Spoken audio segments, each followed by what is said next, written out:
It's the 29th of August, 2022. I'm Dana Durnford.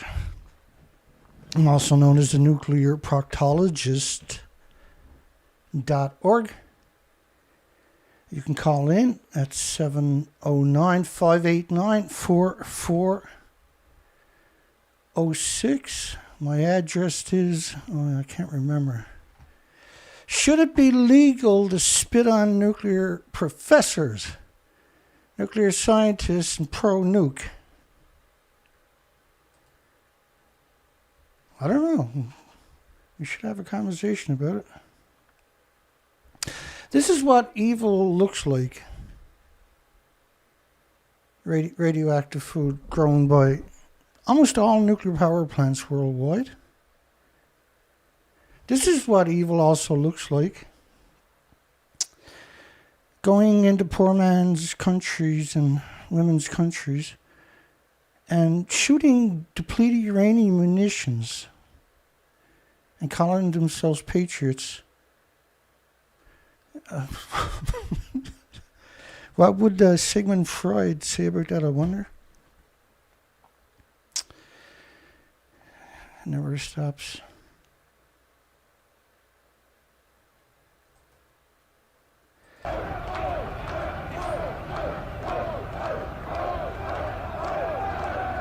We don't do that anymore, really.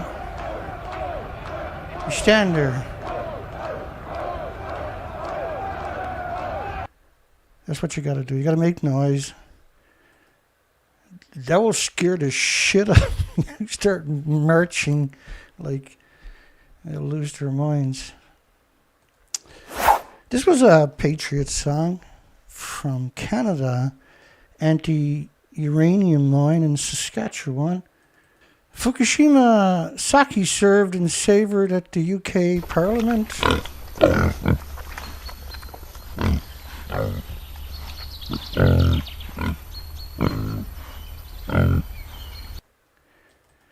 Hey, did you know Fukushima wasn't actually like a banana or a potato chip or walking in the sunshine or flying on an airplane or sleeping next to somebody or climbing a mountain or the ridiculous amount of lies they have told you on this planet is just generation after generation. The nuclear industries are, that's why I call them zombies, because they're the inbreeds of the inbreeds. I swear to support nuclear scumbag. Says Scumbag. Should it be legal to spit on nuclear professors, nuclear scientists, pro-nuke? If they watch a few of these episodes, I'm pretty sure they're going to vote yes. That's so sad, isn't it? To your right is Mothers for Nuclear. We swear to support the degenerate nuclear industry which attacks women and children. Children are the most vulnerable. And they use the name Mothers for Nuclear when it should be the complete opposite. He'll swear to anything. That's industrial for the industries. He's not an individual. He's a team player, right? For the military industrial complexes. He's hoodwinked quite a few people, but not everybody. Nuclear radiation is the most carcinogenic thing that exists. The American government describes it as being 2 billion times more toxic than industrial poison. In other words, if you took enough to ultimately kill you, it would be infinitely worse. Air samples in Tokyo was 270 times more contaminated with just cesium. Now, the idea of just telling you about cesium for 75 or 80 years is to keep you complacent. Then global weapons fallout peak. And the biggest byproduct of the global weapons fallout peak, as far as I know, was curium isotopes, not cesium. The U.S. study radioactive xenon in Washington after Fukushima was 450,000 times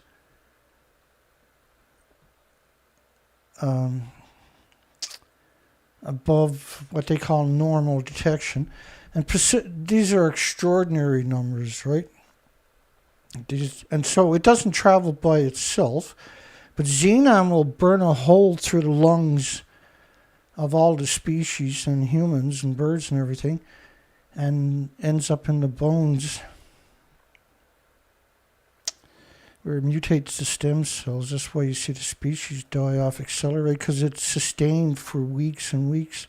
So did sulfur peroxide, hydrogen, buckyballs. Countries that backed renewables, and of course all the other isotopes, it was just an extinction event, but it takes a few decades to scratch off the planet. The bacteria goes first, and the fungus, and the forests and everything, and insects and species can't survive without bacteria and fungus. The phytoplankton lives at the surface of the ocean, the most vulnerable spot imaginable for radioactive fallout. Countries that back renewables over nuclear power have cut more CO2. Well, that's kind of interesting.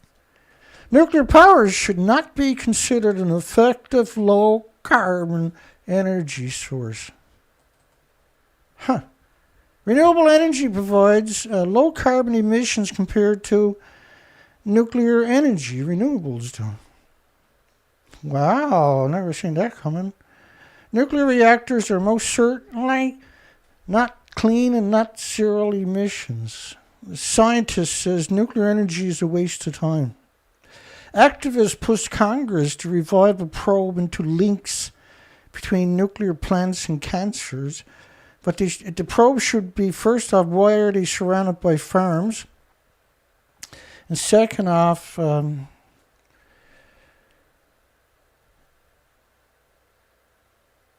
that is second off. There's 1,800 illnesses. It was killed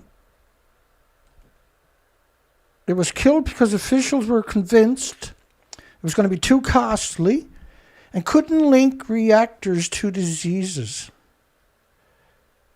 So the idea of a study is to prove whether it does or not. So like in other words, they started realizing, because they would start hearing about every house. Well, we got cancer, but we also got heart problems and liver problems, and then you get every house on the street telling you the same story. It's not just cancer; it's diseases all over the place. And by the time you get out to 50 miles, you don't see that pattern anymore. Nuclear is no option for hydrogen production.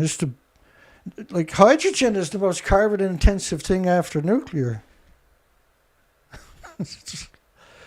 The industry is insane.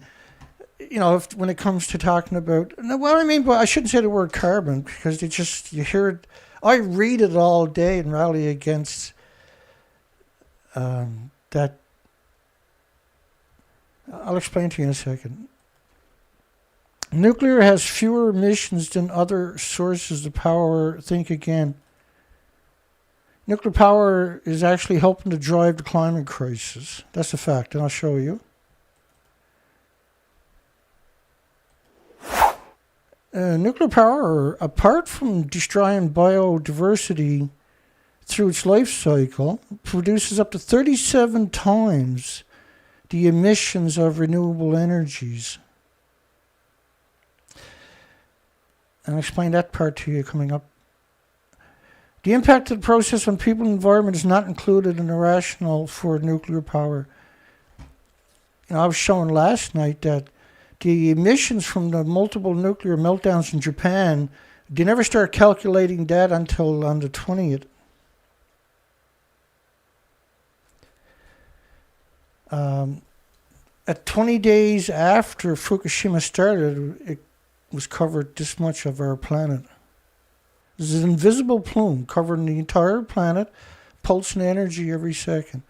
The fuel pools at all nuclear reactors are doing that every day of every week of every month of every year, decade after decade after decade, and then decades after the site is closed.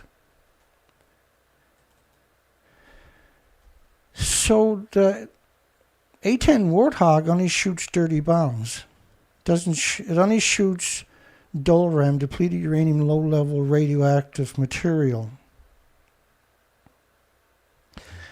Now they were used, I'll show you how effective these actually are, these monsters.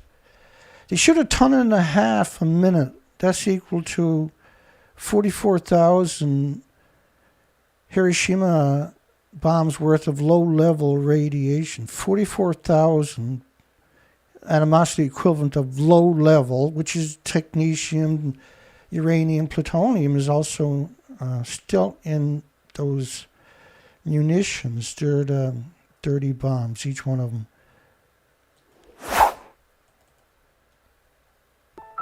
The coalition averaged 1 bombing mission per minute. Allied bombing was relentless. It was extremely demoralizing. By the B-52s, the F-16s, the A-10s, in bringing large amounts of munitions to bear against him. The military.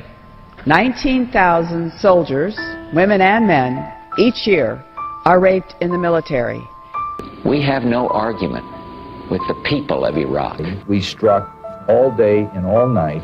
For the innocents caught in this conflict, I pray for their safety.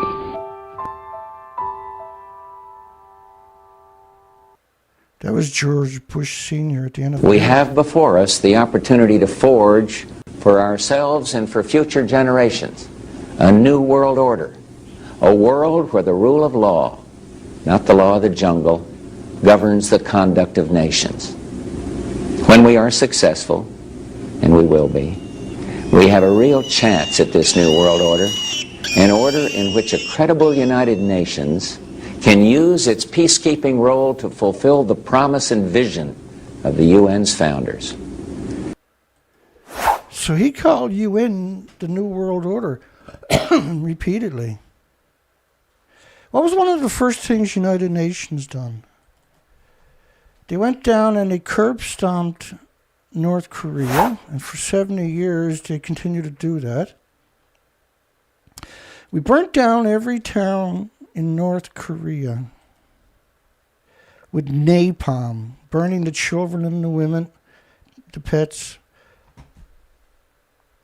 65 years after the U.S. burnt down every town in North Korea, the U.S. military is now simultaneously bombing or rocketing 7 different non-nuclear countries. 8th Army Chemical Officer Donald Bode is quoted as saying, on an average good day, the pilots in the Korean War dropped 70,000 gallons of napalm, 45,000 gallons from the U.S. Air Force, 10,000 to 20,000 by the Navy, and 4,000 to 5,000 by the Marines, who nicknamed the burning jellied gasoline cooking oil because it only got used on civilians and communities. Perhaps 2 million Koreans, north and south, were killed. Actually, it's around 3. All in the name of opposing the rule of force. The UN, this is the UN, done that because they opposed the use of force. 4 million casualties and at least 2 million were civilians. After Truman fired General MacArthur in May 1951, the former Supreme Commander testified to Congress that the war in Korea has already almost destroyed that nation of 20 million people. I've never seen such devastation. This is General MacArthur, by the way. I have seen, I guess, as much blood and disaster as any living man. And it just curled my stomach the last time I was there. After I looked at that wreckage and those thousands of women and children, I vomited.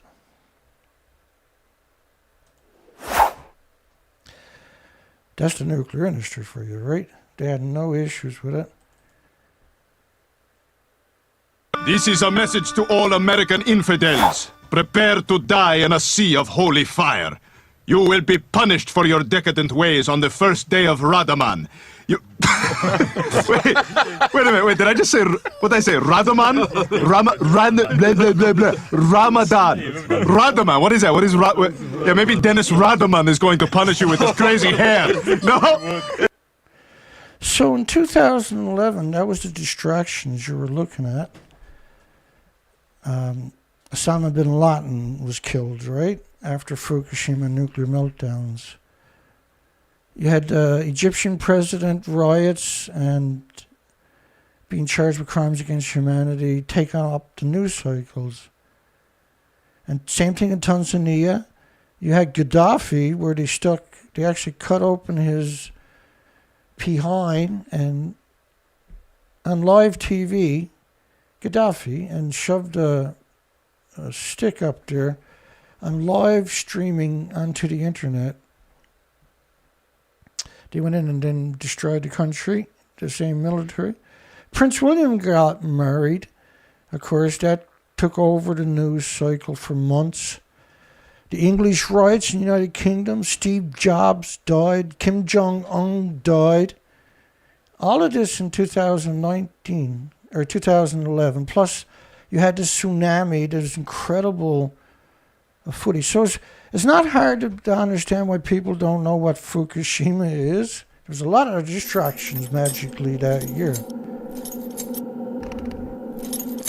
And we have been working hard ever since trying to break that deception. Here's a great story from yesterday. French history myth. The French government claimed that Chernobyl nuclear fallout stopped at the border. Gotta love the French, man. Gotta love the French. My apologies, he's from Canada. One of the questions, which is a very difficult question, and it's a very controversial question, is a question of low-level exposure. Okay, and the reason this question is controversial is that it is very difficult to put your hand on the hard data on low-level exposures. Low-level exposure is very difficult to quantify. I'll say it's difficult because the IAEA admitted there's no such thing as a safe level and that the standards are based on benefit, not safety. And what that means is they're not based on the standards for nuclear safety are not based upon man-made radiation. They're based upon potatoes and just natural, everyday, harmless, stupid, irrelevant elements that are not emitters. You can't make dirty bombs from bananas, by the way. If a banana truck tips over in your community, you don't have to abandon that part of your country. Just hope that your pet monkey don't get out. Christie Brinkley trots out nuclear disinformation from Forbes. What the? Forbes talking about nuclear disinformation. Forbes! And so I apologize. I know how much everybody hates me bringing up Forbes. Like, Dana, please, make it stop. Forbes are absurd amount of propaganda. It's just all day, every day. Michael Schellenberg, James Conkra, Rod Adams actually writes for them sometimes. That should tell you. But Forbes is huge, right? But they're absolutely demonic.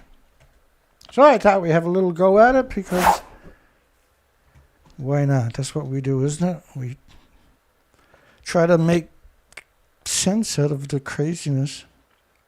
He said, although I have remarked in the past on the pop singer Jackson Brownie fear of giant mutant sponges. This is alluding to SpongeBob, I would imagine. Or is that how you say? Is that the name of that? SpongeBob is humans' dish sponges in the Bikini Islands that got contaminated with radiation, like Spider-Man and the Hulk. Except the sponge itself now became a children's superhero and teenagers and adults superhero that actually rivals Spider-Man and the Hulk. Jackson Brownie had put together a concert in the 70s. You can see it if you look it up. It's No Nukes. It's got a whole bunch of musicians in it. And they talk about nuclear, and this was right after 3 Mile Island, and I believe they were doing it anyway, and then 3 Mile Island happened. The fact is, many people in those days opposed nuclear power on the grounds no radiation exposure level was acceptable, no threshold. Ignoring the fact that natural background radiation everyone is exposed to far outweighs what nuclear plants emit. My goodness. Gonna start off with a doozy right away. So if you eat bananas, okay, so when it comes to potassium, for instance, your body regulates it. You can't get any more than your body needs. So you don't. It's natural. It's stupid. It's harmless. It's irrelevant. It's everything in the planet in the solar system acclimated to it already through genetic superior selection because you can't avoid it. There's potassium in everything. You can't touch anything where potassium is. You can't make a dirty bomb out of potassium. Potassium doesn't come out of a nuclear power plant. You can't conflate those and then call that a debate for starters. But that's what they do, right? It's not disingenuous. It's a bald-faced lie. So you can't compare so when they talk about becquerels, you would need 600 million tons of it, and you still couldn't spark up a 9-volt battery. Okay, so here's another way to think about it before we move on. So when you breathe in man-made radiation, it's what they call sequestering, where it attaches itself or assimilated into certain, like your muscles, your organs, your bones, where now your body's going to attack it for every second for the rest of your life with white blood cells. Now, it's not going to do that to the natural stuff in your body because it's natural. And using natural elements on purpose to confuse you, trying to conflate it, equate it with anthropogenic man-made radiation is not illegal, unfortunately, right? It's not illegal either to poison you with radiation. Congress and parliaments worldwide don't have the authority. Think about how powerful this industry is, that Congresses and parliaments, from what I'm seeing worldwide, don't have the authority because this was challenged, right, with sharp lawyers about a alleged radiological terrorist who was trying to poison somebody with man-made radiation. And then the lawyer says, well, actually, it's not illegal to poison somebody with man-made radiation. If it was, you couldn't use it in the hospitals, right? That's why before they give you chemo, you got to sign a piece of paper saying if you die, you can't sue them because of the chemo. And you know what they like to say about chemo? No two chemo therapies are the same. They're like terracotta soldiers and much more deadlier than the real ones. Okay, I'm glad we got that out of the way. Did we get that out of the way? Second off, nuclear power plants, almost every one of them is surrounded by farms as far as you can see. And fresh drinking water, of course. And what that means is that food is shipped into your supermarket unless you bring a very, very expensive Geiger counter at home and check your food first.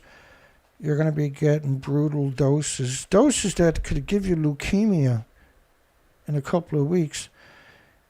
Ignoring the fact that natural background radiation everyone is exposed to far outweighs what nuclear power plants emit. So he's talking about walking in sunshine and rocks, harmless bananas and potato chips. That's completely disingenuous. It's yellow journalism to claim something like that. Ignoring the fact that natural background radiation everyone is exposed to. Okay, so let's keep it rolling there because that's how it works, unfortunately. There's no shortcuts. Like, why couldn't I pick something like, soccer or news or something like this where you can just walk through it and have a nice day? Nuclear, if you make a mistake, it gets chopped up and stitched together and used to bludgeon you, right? And it's very effective. They're very good at that. So I'm not even allowed to make a Freudian slip, which is brutal, man. That's brutal, okay? I got to watch every word I'm saying and how I phrase it and my shitty grammar. One Becquerel is of man-made anthropogenic stuff, folks. Is a disintegration almost at the speed of light, whether it's gamma or alpha or beta or neutrons, is pulsing almost at the speed of light, and they don't mingle. And so it creates a Bromson lung breaking effect where it hits each other almost at the speed of light. So you got beta coming in almost at the speed of light, you got alpha coming in at the speed of light, and they change direction almost at the speed of light. Or neutrons or betas, they won't mix. They pulse energy symmetrically, like a sun, like a supernova. And that causes brutal X-rays, full-body X-rays for all species, not just humans, of course. Okay. That's what an atomic disintegration is. Or that's what 2 or 3 atomic disintegrations of similar but different emitters do, right? Where they don't mingle. So a Curie is 37 billion becquerels. That's important because you can have 88 Curies in a gram. So you got 88 multiplied by 37 billion atoms pulsing energy every second. It's an extraordinary number, by the way. Or if you tell me strontium-90, it's 140 Curies per gram. And so the actual mathematical numbers are fascinating, really, right? Because there's so much of it. So it can overwhelm the ecosystem when it's released into the environment. And it's lethal to everything with replicating cells. All right. So if you're bioaccumulating just a small amount, not the 100 becquerels the so-called Japanese are claiming, at 500 days of just ingesting, bioaccumulating 10 becquerels per day, you end up after 500 days with 1,400 becquerels. Now, if you're an adult, that's 20 becquerels a kilogram, but if you're a child, it's 70 becquerels a kilogram. So this is going to be true for insects and birds and animals and mammals and every creature on the planet, right? And so when it's in the forest, for instance, it doesn't necessarily settle and assimilate. Lots of it, because it's pulsing energy every second, is like a little engine. And it doesn't need the jet streams to cross oceans or circle the planet because it's so mobile, right? Particularly the sulfur peroxide, hydrogen buckyballs. And then you can't like this is just a small amount. If you're eating it all the time, if your supermarkets and your shelves at home and your refrigerator is full of contaminated stuff, you're going to bioaccumulate a hell of a lot more than that in 500 days. It sequesters in all your organs, your bones, your muscles. But the natural anthropogenic stuff is not going to bioaccumulate. Your body treats that, it regulates it, like the thermostat regulates the temperature in your home, or the cruise control regulates the speed of your automobile. Your body regulates natural, harmless, that are not part of this equation. They're brought in to do exactly what you hear now, where it confuses you. Why is there a comparison? Because there's not. And therefore it confuses. It's the perfect way to confuse somebody. And they all will do that. It's so shocking how professors, there's one on YouTube all the time right now, Robert Hayes, and I think that's his name, and he posts these little short videos every day. They're 100% propaganda. He's a sitting professor, and he's obsessed with this. And so I'm going to just download everything this week or next week, and I'm going to come out and pop his cherry. That being someone taking a joint dump on his propaganda. He's been getting away with it.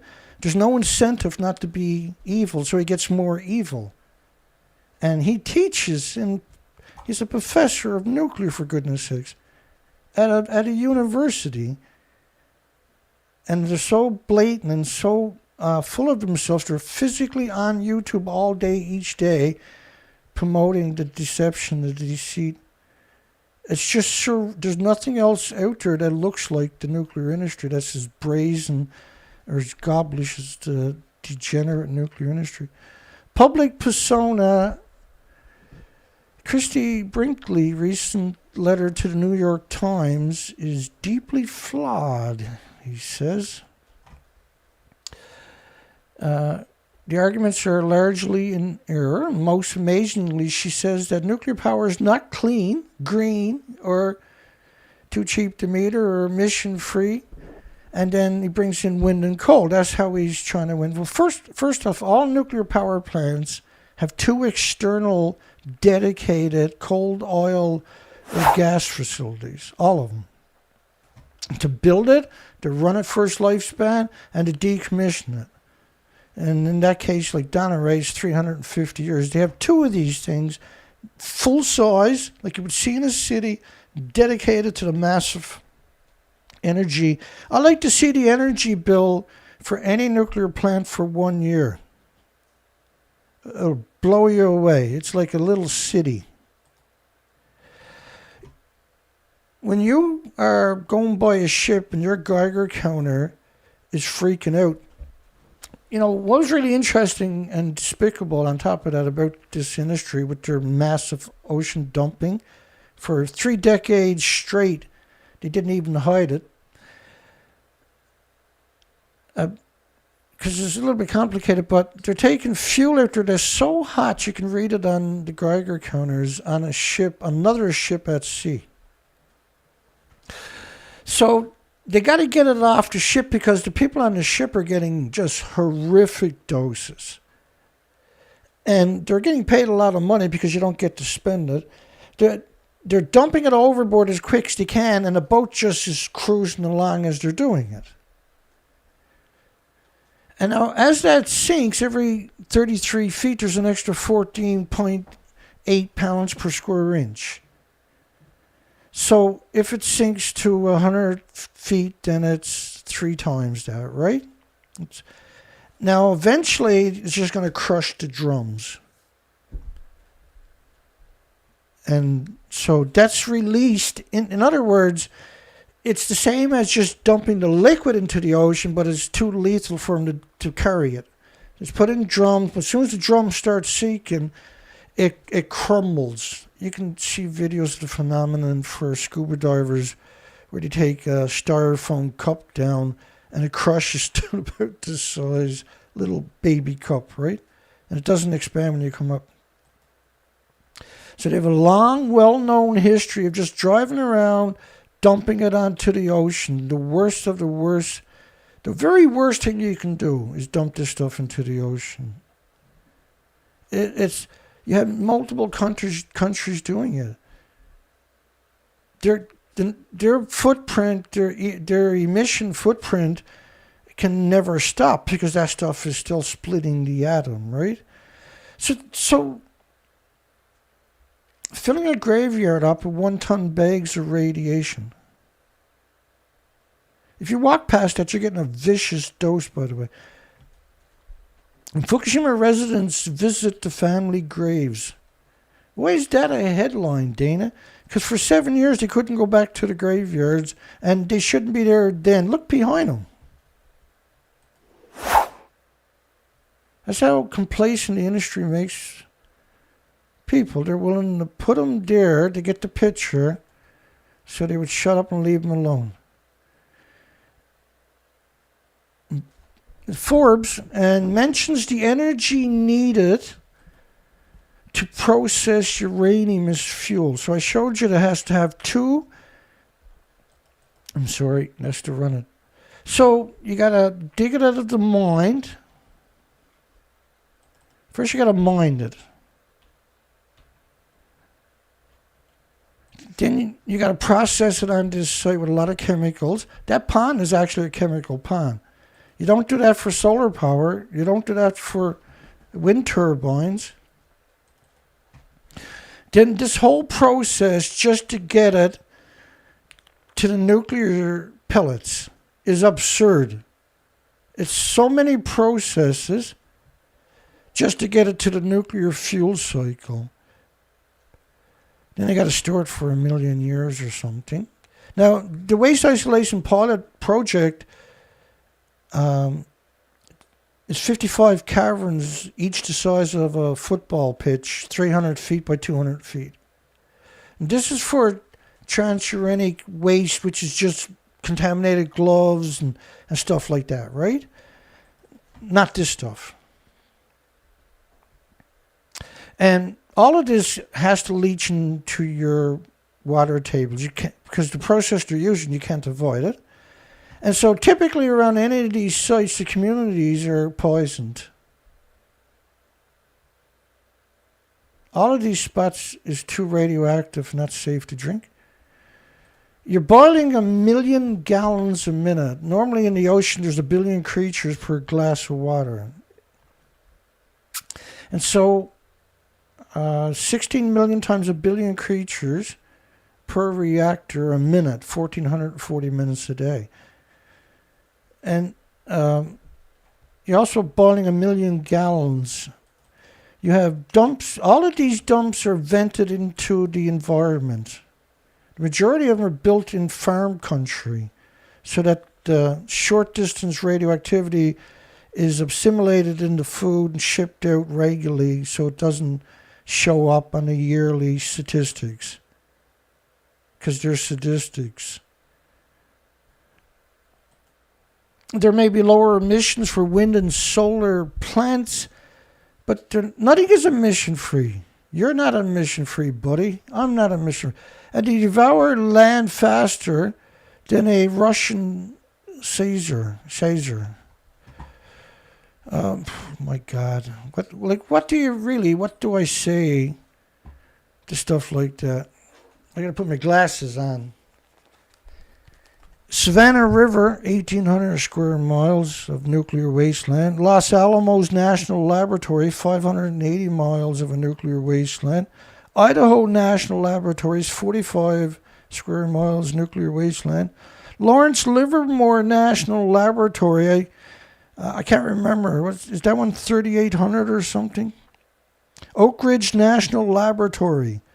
All of these are in the biggest freshwater aquifers in the country. All of them are spending billions trying to clean them. You got the WIP, which had a nuclear meltdown. They pretended it was a truck fire. Chalk River, where they buried the nuclear melter down on site, right alongside one of the biggest drinking water supplies on the entire planet.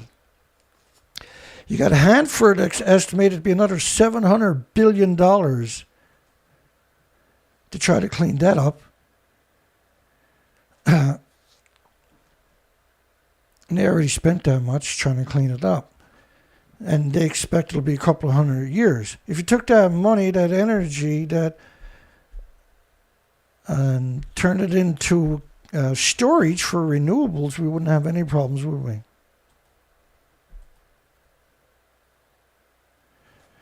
Hanford dumped 450 billion gallons directly into the soil. in the 50s, right alongside of the Columbia River, folks. So the next time it rained and that winter when it snowed, guess where the majority of that 450 billion gallons of highly radioactive fuel material What they're went? not telling the public is that they also deliberately dumped out of the high-level nuclear waste tanks in the 1950s and 1960s billions of gallons of liquids into the soil. And it is very, very toxic. It is radioactive. It includes uranium, that with half-lives of hundreds of thousands of years, and plutonium, and technetium-90, and strontium-90, and technetium-99, excuse me, and all sorts of chemicals as well. And it's a witch's brew of deadly wastes, and it's all moving towards our lifeblood, the Columbia River. 450 billion gallons, folks. They also have 41 miles of unlined trenches at Hanford. I know this sounds incredible to people, but there are 40 miles of unlined trenches at Hanford, if you stretch them end to end, into which our federal government, your government, was dumping radioactive waste from nuclear weapons production and its own reactors until the year 2004, when we put those pictures on air and in our campaign literature for Initiative 297. Initiative 297 was a ballot measure put before the Washington voters to stop the federal government from using Hanford as a radioactive waste repository. And the list goes on and on and on. That's when people started waking up to Hanford. Back to Forbes. I apologize again. She also makes the claim that Diablo Canyon has produced an estimated 8 times the radioactive releases as at Chernobyl, which is misleading, claims Forbes. I'll explain why it's not actually. She apparently cited a study that referred to the nuclear waste at Diablo Canyon, not the released radiation. She's talking about the fuel rods, the reactor cores, that are still split in the atom with no containment. So she's right. The reactors have 2 fuel pools. Well, originally one was supposed to be a temporary, this one here would have been a temporary holding pool. This would have been the main pool. And they can hold up to 10 times whatever the reactor core is. In Japan's case, it's 720 tons. But because they don't have a repository, it's common practice, and there's to store the fuel at the top of these buildings. So if the reactor does melt down, and eventually one of them does, that fuel goes too. So one's called a dryer pool, but it can't get used for that because they don't have a repository. And so by proxy, they have to use up everything on site and create more for the site, right? Very, very, very important stuff. So inhaling just one hot particle can cause a cancer down the road in increments over decades. Your body's attacking it for the rest of your life with white blood cells. That displaces your red blood cells for the rest of your life, by the way, which carries oxygen and nutrition. So the more you consume and bioaccumulate, the more white blood cells you're going to produce. And eventually they call it leukemia. But it compromises your immune system. You're more susceptible to pathogens and viruses that were normally harmless and innocuous and benign. Inhaling just one radioactive hot particle. I know this sounds incredible to people. A single particle of plutonium will turn into a tumor eventually. And all reactors, well, not all, but the majority of them, 99-point-something%, are surrounded by farms. It's absurd. And they know that how grapevines will suck up radiation from all of these farms. They know that fruit trees are going to suck up radiation. So, why are they building these places in farmland exclusively? They know potatoes are going to suck up the radiation. And they build these directly in the most fertile farmlands they can find. They know strawberries are sucking up the radiation. There's no way they don't know what they're doing. There's zero possibility they're not aware of what they're up to. There's unfortunately zero possibility that they're not trying to poison you. It's zero possibility. The evidence is so overwhelming. I can do this in my sleep. It's that easy to prove the point. Cesium and strontium in fruit plants. Wow, I never would have guessed that, said the nuclear scientist. If you actually understood how evil this industry was, you would lock your doors and probably never go out again. You really would. If you read 1/10 of the things that I read, you would. You'd be like me, where you're not afraid, you're just disturbed by how evil this industry can actually be. And it's symmetrical throughout the entire industry. This is not some random rogue nuclear scientist. This is the norm. This is students up, baby. And what I mean by that was that after Fukushima, Taiwan got its students, 2,000 nuclear students, to spam the internet for years. Nuclear students, future nuclear engineers, nuclear physicists, nuclear scientists, part of their curriculum was to come out and lie to the population about the adverse side effects of radiation. That came out in a back and forth from Taiwan. Back to Scumbag's Fords, and when we talk about scumbags, Forbes deserves trophies.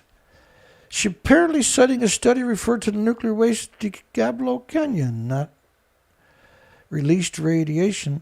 Well, this is what continuous releases look like, and fuel pools will create similar plumes. Now, that particular plume you're looking at is only based on venting from Japan. So therefore, it's easy to imagine that every fuel pool on the planet is doing this. Well, how can it not? There's no containment. That's what the tall, skinny stacks are actually for. And they actually burn radiation. Nuclear power plants have incinerators on sites. All of them. Some have two. And they legally are allowed to burn a certain amount of the radiation. They don't have to declare it, and the NRC, the non-regulatory agencies, are not there to oversee it.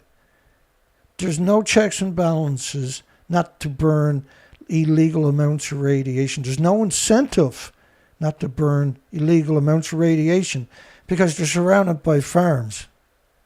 So it's not going to bioaccumulate. So again, there's no incentive.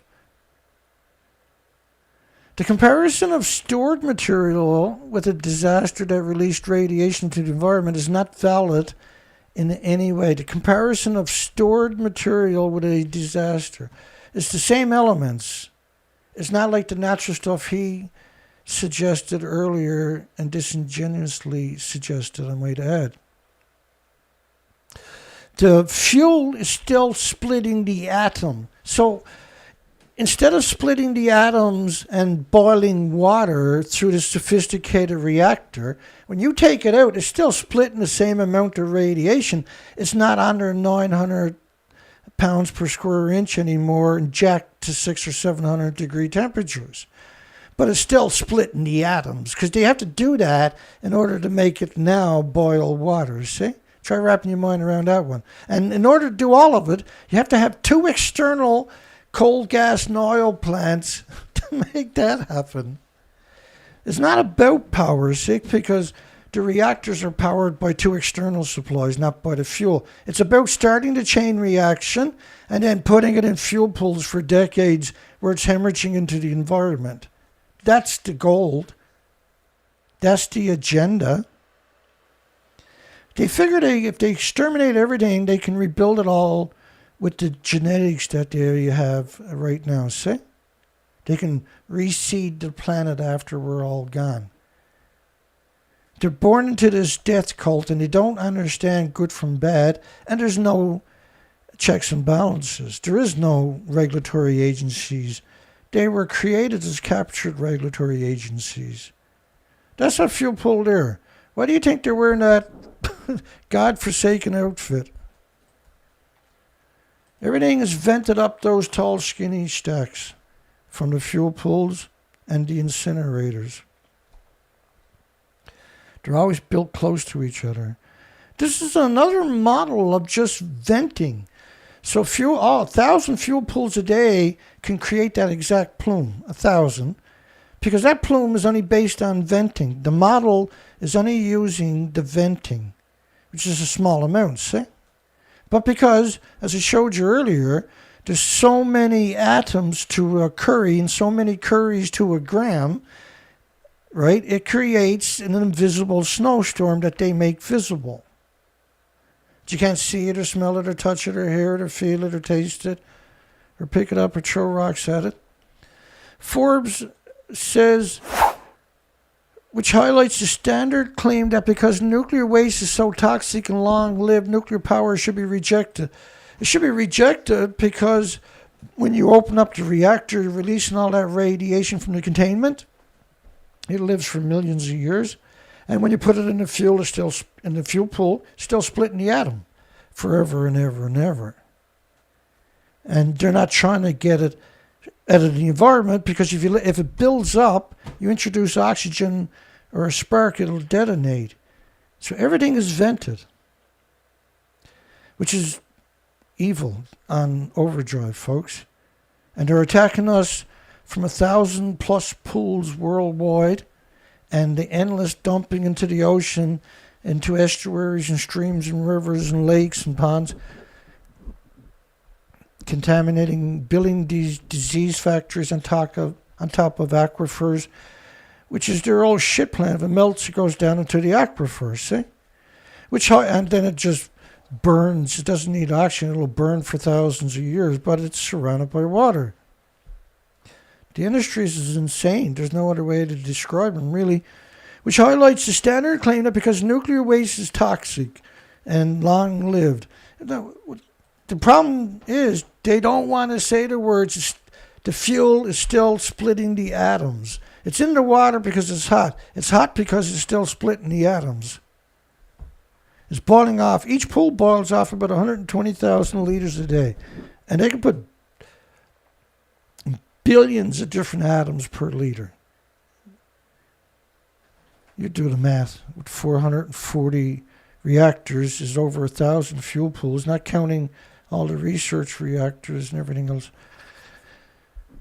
The industry has been storing waste for decades, yeah, and it's all splitting the atom into the environment. That's why we got global warming.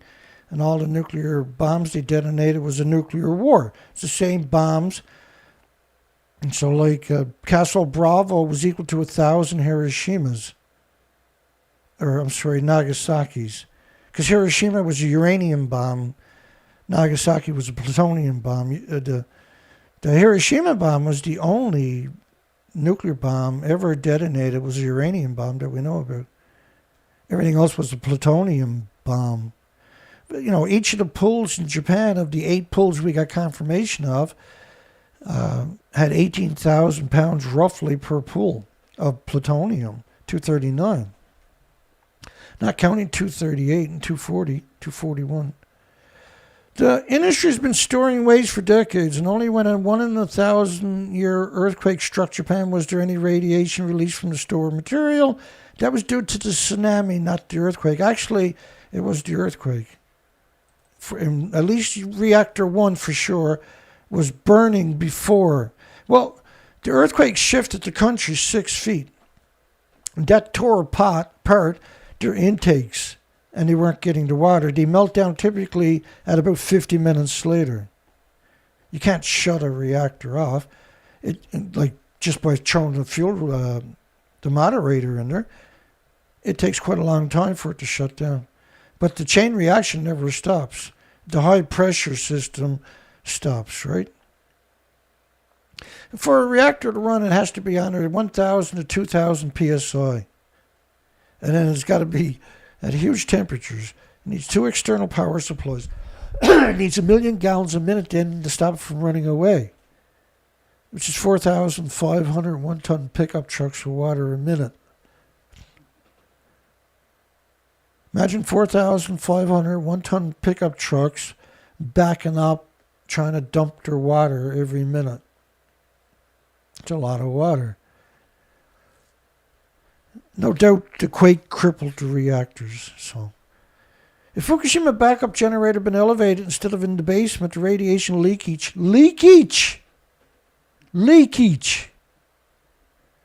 would have been avoided. Leakage.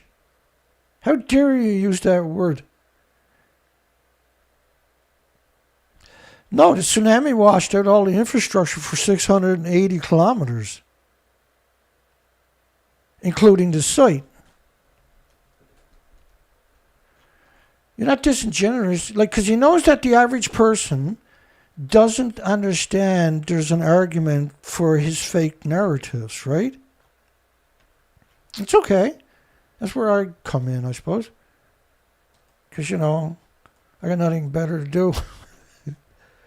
I got no choice. We got nobody else out there that's willing to do it. Leakage, eh? It's such a disingenuous thing to do, by the way, is to frame it that way. Okay, so pretend this is your house I'm going to show you, your property. And you got a 190-foot building there. And then this runs through it for about an hour. How much of the infrastructure do you think is going to be functional? Oh, by the way, this is 680 kilometers of the coastline. Even if your generator was up 1,000 miles inland, it still couldn't power something that was unequivocally destroyed. Not almost destroyed, not kind of destroyed, but like it went through a fucking wood chipper. Excuse the language, my apologies. I don't like when I do that. That just slips out sometimes. So to suggest that your generators had been up high, the nuclear plant wouldn't have melted down, is kooky. It's kooky. But like on a bad way.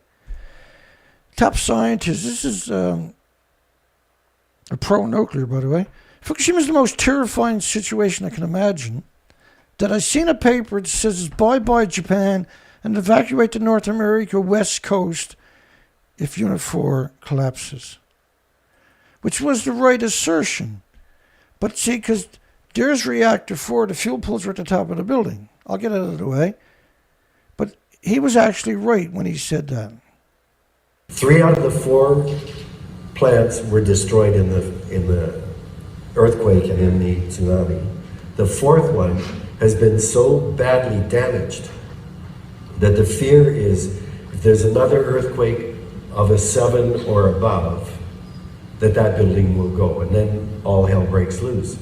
I have seen a paper which says that if, in fact, the 4th plant goes under an earthquake and those rods are exposed, it's bye-bye Japan, and everybody on the west coast of North America should evacuate. Now, if that isn't terrifying, I don't know what. Fukushima is the most terrifying situation I can imagine. So he's talking about radioactive fallout crossing the ocean, and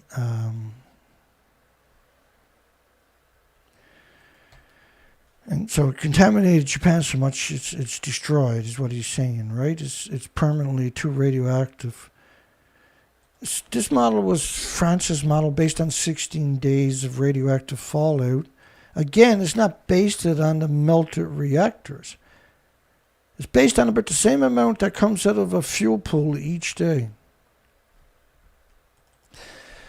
Fukushima plume model shows 1 million becquerels over the west coast. That turns out to be true, of course. Rain with 20 million particles of iodine, 131 per liter. This was 10 times more, 132 per liter. There's 10 times more iodine, 132 for every iodine 131 made. And it's 9 times more effective at ionizing, radiating the thyroid glands of insects and animals and birds, mammals and humans than the 131 is. And the 131 is extraordinarily effective at doing it, by the way. And that's an absurd amount. So that's enough to saturate all the, like I joke about it sometimes where I'll say, well, who's going to give the insects and the birds and the animals iodine tablets, right? Also, it's 31 times more iodine 129. There's 30 times more iodine 133 than it is of iodine 131. And iodine 131, there was a lot of it, baby. This was a xenon plume, right? It was actually 450,000 times detection levels, which makes that accurate, see? And then that number and this number, they match. And so the 132 and 133 ionizes and radiates the thyroid gland 9 times more effective than the 131, which is brutally effective at all species, not just humans. Now, you can't have that kind of numbers with similar numbers of other radioactive materials. My apology, terrible news, I'm sure. But what makes the iodine so significant, this was an Ottawa study, was that the iodine saturated the thyroid glands. So now you're creating radioactive hormones. And so are insects and birds and animals and everything else, right? So there's no way that the species at the bottom of the food chain can recover from something like that, nor for any species. Only humans, if we can come up with a cure, and we ain't trying. There was also the insidious sulfur peroxide hydrogen buckyballs. And they're created by spraying salt water on the reactors. Hang on. They're devastating. They're hot particles, eh? And they're very mobile. So the sulfur is liberated in the hot temperatures of the meltdown. They were spraying salt water for weeks and weeks and weeks. And that would create these spherical balls that were like a soccer ball. And that would ingest americium, neptunium, strontium, curium, of course, is the biggest byproduct of radiated fuel rods. And you need lead shielding 20 times thicker for curium isotopes than you do for plutonium, which is named after the devil, of course. And reactors run on uranium and plutonium, not on cesium or iodine. So a chain reaction is a perpetual machine where it creates this stuff, just like the fuel pools are perpetual machines. They're constantly, and so let me try to I got to try to wrap your mind around that because it's such an important subject. And if you made it this far, you're getting really good at this equation, right? So the fuel pool is producing the same atoms as it would power 1 million homes, but those atoms live forever. So each day it's producing the same amount of atoms as it would produce to power 1 million for 1 million homes. They're releasing to the environment to look for something to harm. And so each day that happens again. So these are perpetual disease factories and misery machines because that's what they do forever and ever and ever if you don't contain it. And they're not willing to contain it. They've never tried in 80 years.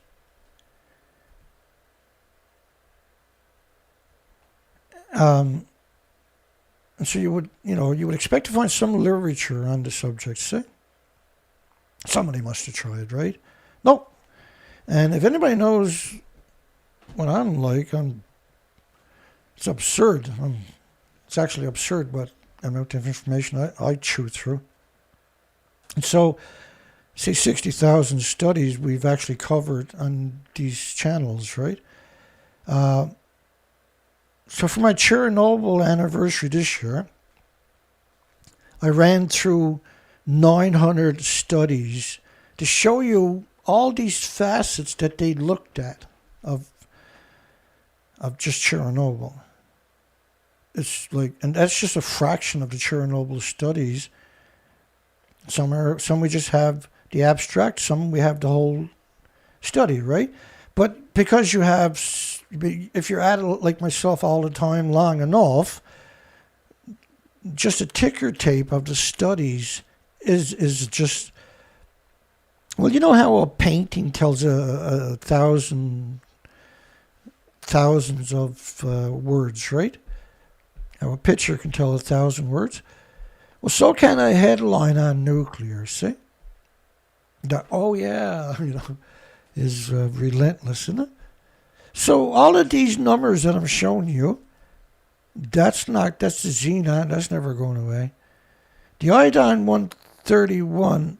Now, of course, all radioactivity that's man-made, even when it decays all the way down to what they call lead, it's not normal lead. It's man-made, anthropogenic. That the emissions from that lead are different from natural lead that everything in the solar system's acclimated to already. They're still man-made. We call them man-made because the sun doesn't create them. By the way, it's not just sulfur peroxide, hydrogen buckyballs, iodine 129, iodine 131, 132, 133. They're producing 1,000 kinds of fission materials.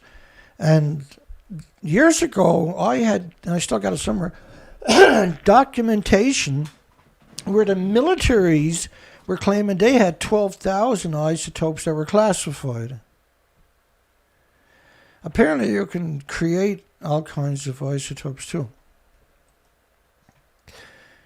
Radiating, blah, blah, blah, blah, blah. Mutating, right? Isotope. Nothing like this has ever been attempted. A Yale professor.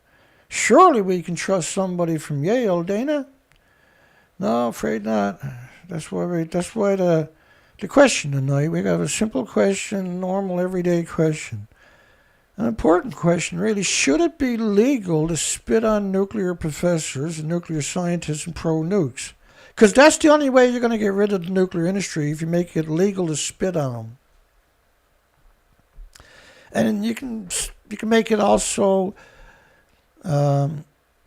compulsory that they got to apologize at least once for spitting on the nuclear scientists. That's okay. I accept that, right? And they should be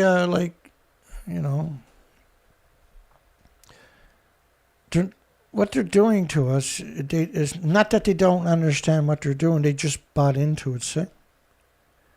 Like Arnie Gunnarsson. Why are they so sadistic and twisted and demented? I wonder. I don't understand why they feel they got to be so friggin' evil. Now, reports suggest that the reactors at the Fukushima plant were damaged by the initial earthquake. Let me try that again. I had it too low, obviously.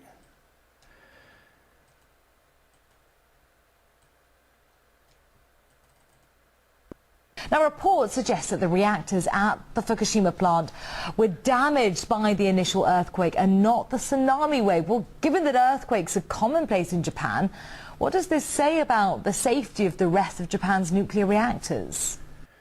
Now, if that was your 190-foot building to the right, and you were on vacation, somebody one of your employees sent you a picture and said, well, there was a little accident, boss. What do you think he's going to say? What do you think he's going to think? Do you think he's going to think that his building is completely destroyed? Do you think that if we took this picture, get out of the way, I suppose. Dana, get out of the way. So if we took this picture and you printed it out and brought it into an engineer, high quality like that, and you said to the engineer, I want you to assess this building because I'm going to buy it for, it's a 19-story building. I can get it pretty cheap for around $12 million. What do you think the engineer is going to say to you? And you're going to say, no, they said it was okay. The engineer is going to say, well, look, you know, I'm going to call an ambulance. We're going to get you in a nice rubber room. And nothing will ever be the same again. Where I'm standing is on top of what used to be reactor building number 4. The whole of this building was blown apart by a huge explosion. We are here inside reactor 4 at the Fukushima Daiichi nuclear power plant that was severely crippled during the earthquake and tsunami of 2011. The decommissioning work taking place here in reactor 4. At the end of our tour, we were checked for radiation exposure. In 4 hours, I received the equivalent of less than a chest x-ray. 1,500 highly radioactive fuel rods inside this pool. They've got to move them outside of this reactor.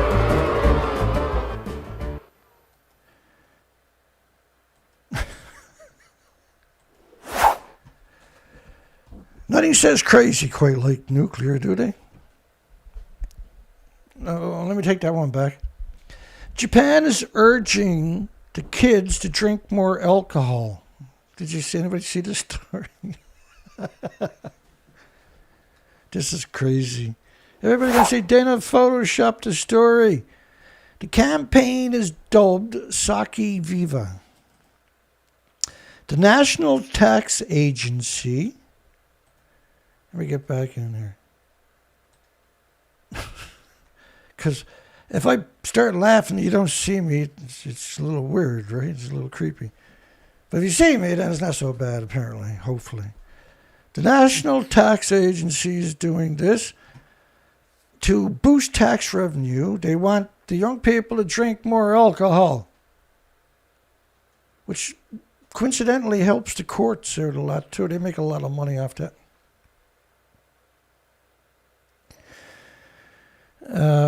So Taiwan is now claiming they're going to close the reactors at the end of their design lifespan without giving them extensions.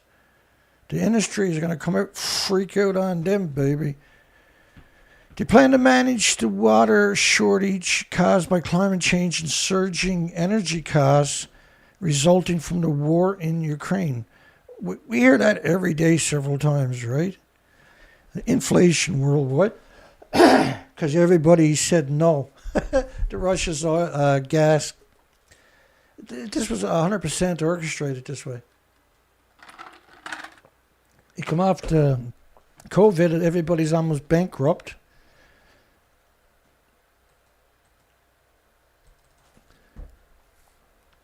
So Taiwan has one plant's going to close in 2024, another one in 2025. At the end of their 40-year life. That was their original charter. The regulations stipulate any adjustments to nuclear power operation be applied 5 years in advance. Therefore, they're past that date, right? That timing has passed. So, I stuck this in there because we're talking about Taiwan. So did you know that Taiwan went to Orchard Island, told the natives, asked the natives could they build a canning factory? The natives said, oh, sure, you can build a canning factory. And so they built a nuclear waste facility on Orchard Island, pretended it was a fish canning factory. Eventually the natives found out, so they decided to give the natives, each and every native, a couple of $1,000s each year. Can you imagine how evil you actually got to be to do something like this? Like, that's the nuclear industry. Only the nuclear industry comes up with this shit, by the way. They're evil on just this whole different, there's levels to this, and the nuclear industry is like, they make Kim Jong-un and all of them look like amateurs. There's a book out about the A-bomb. This is a reprint. Orphans from Nagasaki is going to hit the shelves again. I'm going to have to try to get a copy. Because it's sold out, and then it was originally released 14 years ago. And so there's a lot of orphans right after Hiroshima and Nagasaki. Because like Hiroshima and Nagasaki, this was mostly civilian populations. And it threw these thousands and thousands, tens of thousands of these people were thrown 300, 400, 500 feet up in the air with this detonation. They were flung away from the explosion at almost 1,000 miles per hour. Going from 0 to 1,000 miles per hour. It slammed through buildings and everything else that were disintegrated at the same time. Locals near Ukraine nuclear plant given iodine tablets as fighting prompts fear of a catastrophe. Well, if they cut off the external power there, they risk a meltdown, right? Apparently they have generators to start up their big generator. They have big generators just to fire up the big generator to pump 4,500 tons of water a minute. So the plant doesn't melt down right away. Iodine tablets are not going to help you. You're in a war zone. You can't evacuate. Therefore, you're supposed to shut the nuke plant down, right? That's the charter. Come on, fear's under fear.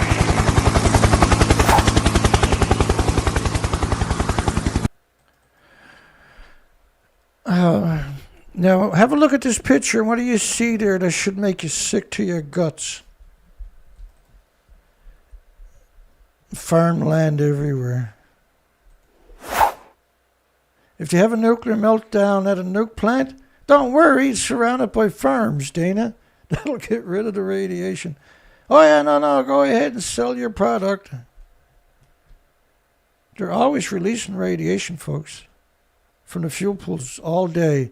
It's an invisible snowstorm the entire day, every day, for 80 years now. And you'd be surprised how much the population of species have declined in the last decades. That's nuclear for you.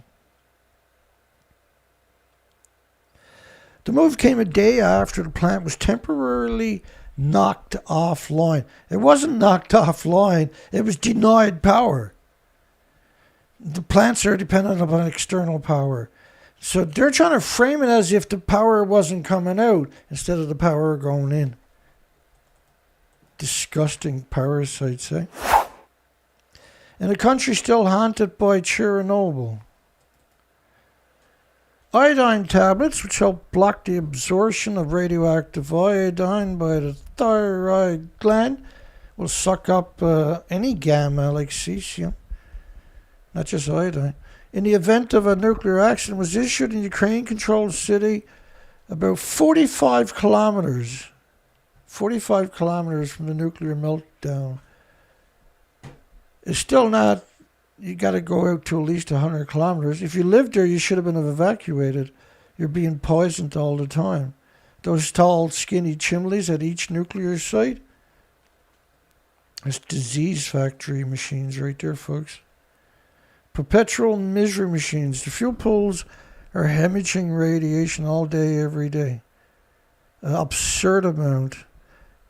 Like I say, each fuel pool is bottling off about 120,000 liters a day. Each liter is saturated with fission products.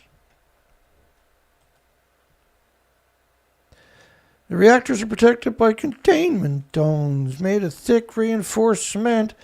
All you got to hit is any of the electronics on the site and knock out the power. There's power going into the reactor, right? All you got to do is hit any of the telephone poles and she starts melting down. Generators are dependent on the same poles, right? They're 100% vulnerable. They're not designed to be in a nuclear war. And the industry is really good at covering their bases.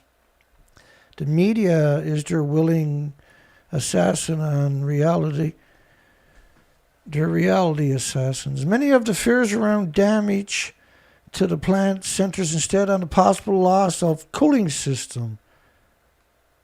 You turn off the cooling system, they melt down. Doesn't matter how many generators you got. On the risk that an attack on the cooling ponds, which is separate, where spent fuel rods are kept, could scatter radioactivity, radioactive material. They're reactor cores. They're the same as the reactor core in the reactor. That's what they are. They're there because they're so volatile. They're still splitting the atom.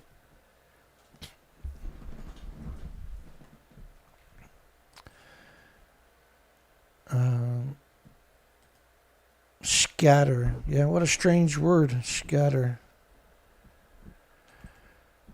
Scatter. 60 million one-ton bags. Is that scattered? That's what scattered looks like, right? Shenko says Belarus warplanes are modified to carry nuclear arms. I actually got a picture of him when he was young on a beach. That's him out there getting ready to surf, eh? He looks like he's in pretty good shape, eh? How can people walk past an animal like that to go surfing, I wonder? So he says his planes now got nuclear weapons. Belarus, folks. Which is full of orphanages because of Chernobyl, of disfigured children that were abandoned, were thrown away like paper towels because of Chernobyl, with debilitating, disfiguring illnesses and injuries.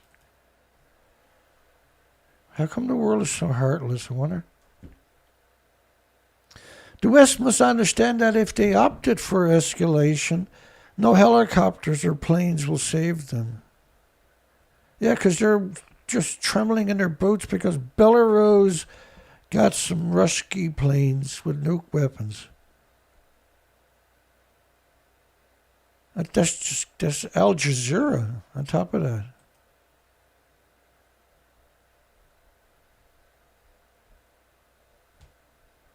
It's not a good idea to escalate things with Belarus because that would be an escalation with the union state of Russia and Belarus, which has nuclear weapons. And if you start to create problems, the response will be immediate. That's pretty heavy posturing, right?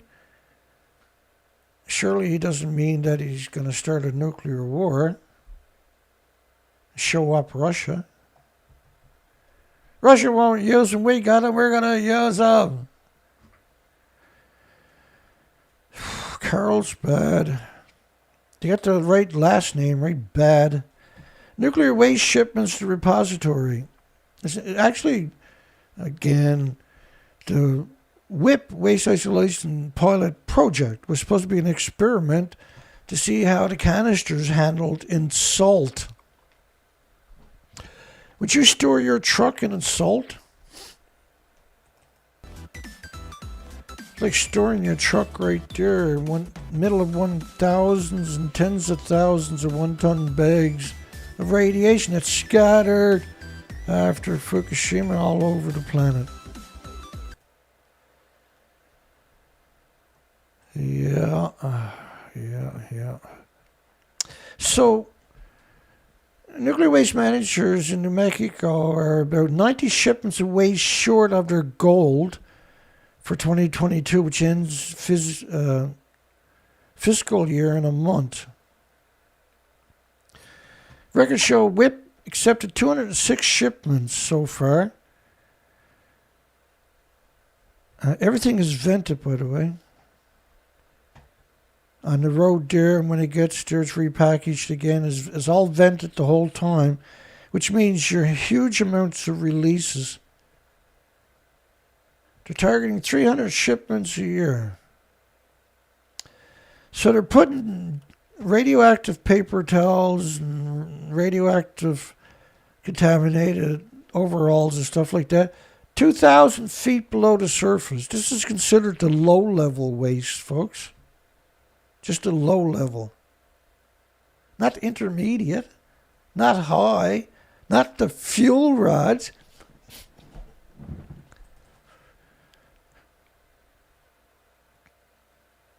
Made up of clothing material and equipment irradiated during nuclear activities.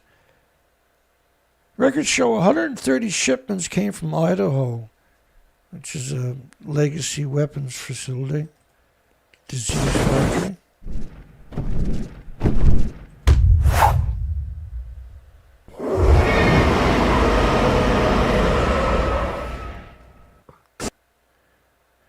Imagine how big WIP would have to be to hold the tens of millions of one-ton bags of radiation in Japan, folks. Just be massive, eh? Scumbags from the Los Alamos National Laboratory sent 59 shipments to WIP so far this year. These are all coming from the bomb manufacturing sites, folks. This is not like contaminated gloves and stuff like this at all. This is high-level waste. 13 came from Savannah River, which blew about $30 billion trying to build a mixed oxide facility a few years ago. They couldn't finish it. And they went through like $30 billion. So they got this building sitting there. They just gave up on it after a couple of years. They threw everything at it. It shows you how pathetic the industry is. They couldn't even do something evil like that. It's received over 13,000 shipments of waste, with half of it coming from Idaho. Yeah, Idaho National Laboratories, I think, is 3,800 square kilometers, nuclear wasteland. And they're always screeching about the footprint of solar, right? Because that's the only argument they got. But it's not really an argument.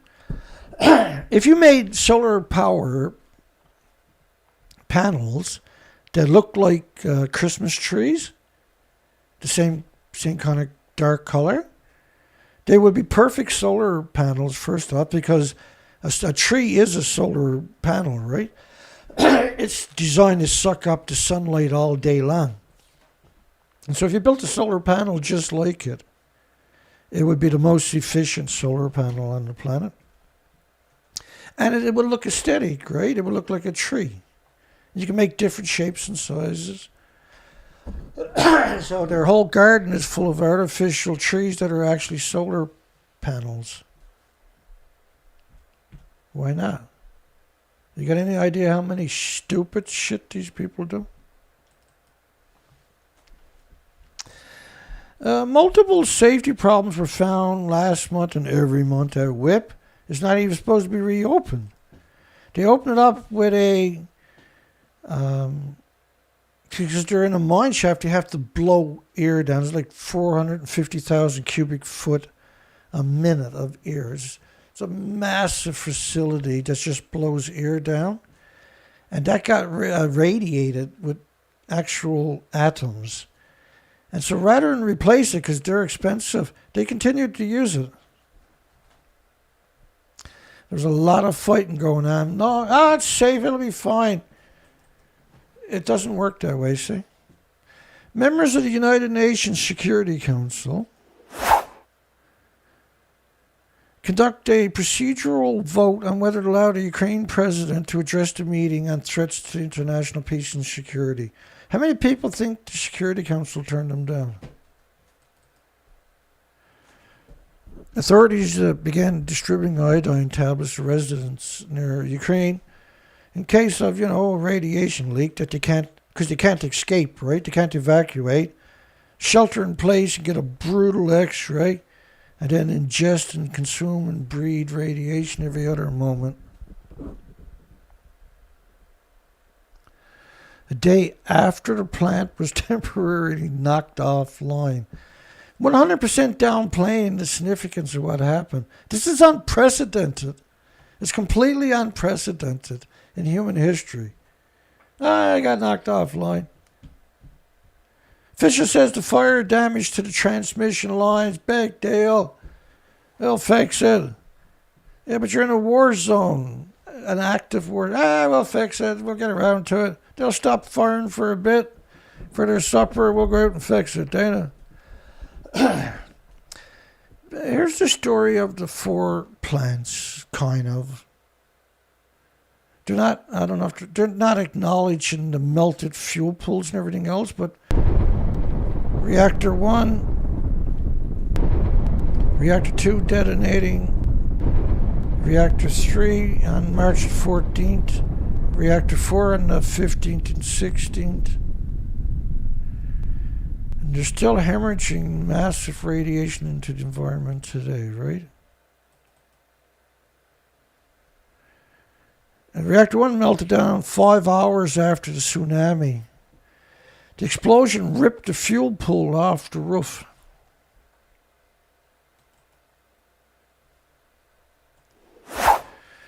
Canadian Nuclear Laboratories announced 2022 awards of excellent winners. Do you got any idea what kind of fifth dimension they must be in, these people?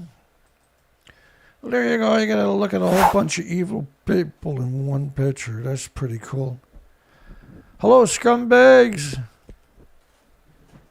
Over 200 scumbags at the Canadian National Laboratory employees, aka scumbags, were recently recognized for exceptional scumbags at the company's 2022 Awards of Excellence. They give them an award so they don't commit suicide, right? Why don't you go down there and tell them how wonderful nuclear is to the people that lost that shop? Go on back, you sissies. Look at all the deformed spider webs. Not one symmetrical spider web to be seen, right? Everything is deformed. They got their tungsten vest on, the slaves, the homeless. On behalf of everyone at Canadian Nuclear Laboratory, who never ever went to Fukushima and gave the homeless a day off, by the way. Atomic Energy of Canada. It makes me hang my head in shame every time I say that, by the way. The awards of evil. Hi, I'm Mr. Evil. How about you? They're probably trying to figure out how to get these cows to Canada and feed that to the school children, right? And then after the children are buried, they'll dig the children up and ash them so they can sniff the ashes for radiation. That's what these people are all about. Which kind of reminds me, we got a poll tonight. Should it be legal to spit on nuclear professors? Nuclear scientists, of course, pro-nuke turds. And, let me go back to that. Now, I actually had that poll up originally today. Here it is right here. So after 12 minutes, I had 8 votes. All of them said no. The trolls showed up, still doing the scam after 10 years. Laugh out loud. Private, which indicates a military handle, and Vanderbilt. Durnford, you're a grifter. Really? MSG says you're a fake expert who staged his expedition for 5 months each year for 6 years. And the beauty of that is I actually put GPSs with all the documentation of where I was and when I was there. So I go out in the ocean for 4 to 5 months at a time each year.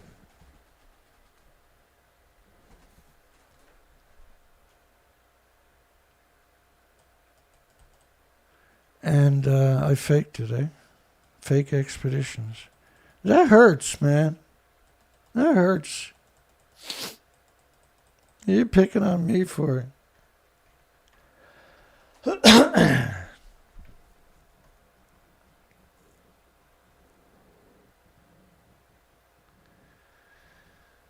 What are you picking on me for? Let me see what I got for you here. Oh, here's a good one.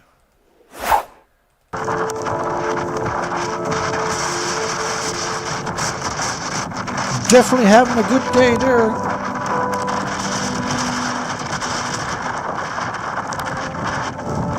Yeehaw!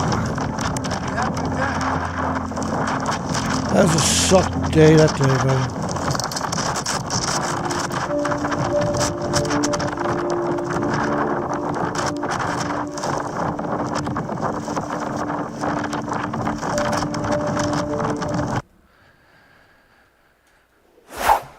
I'll have nightmares tonight thinking about that again.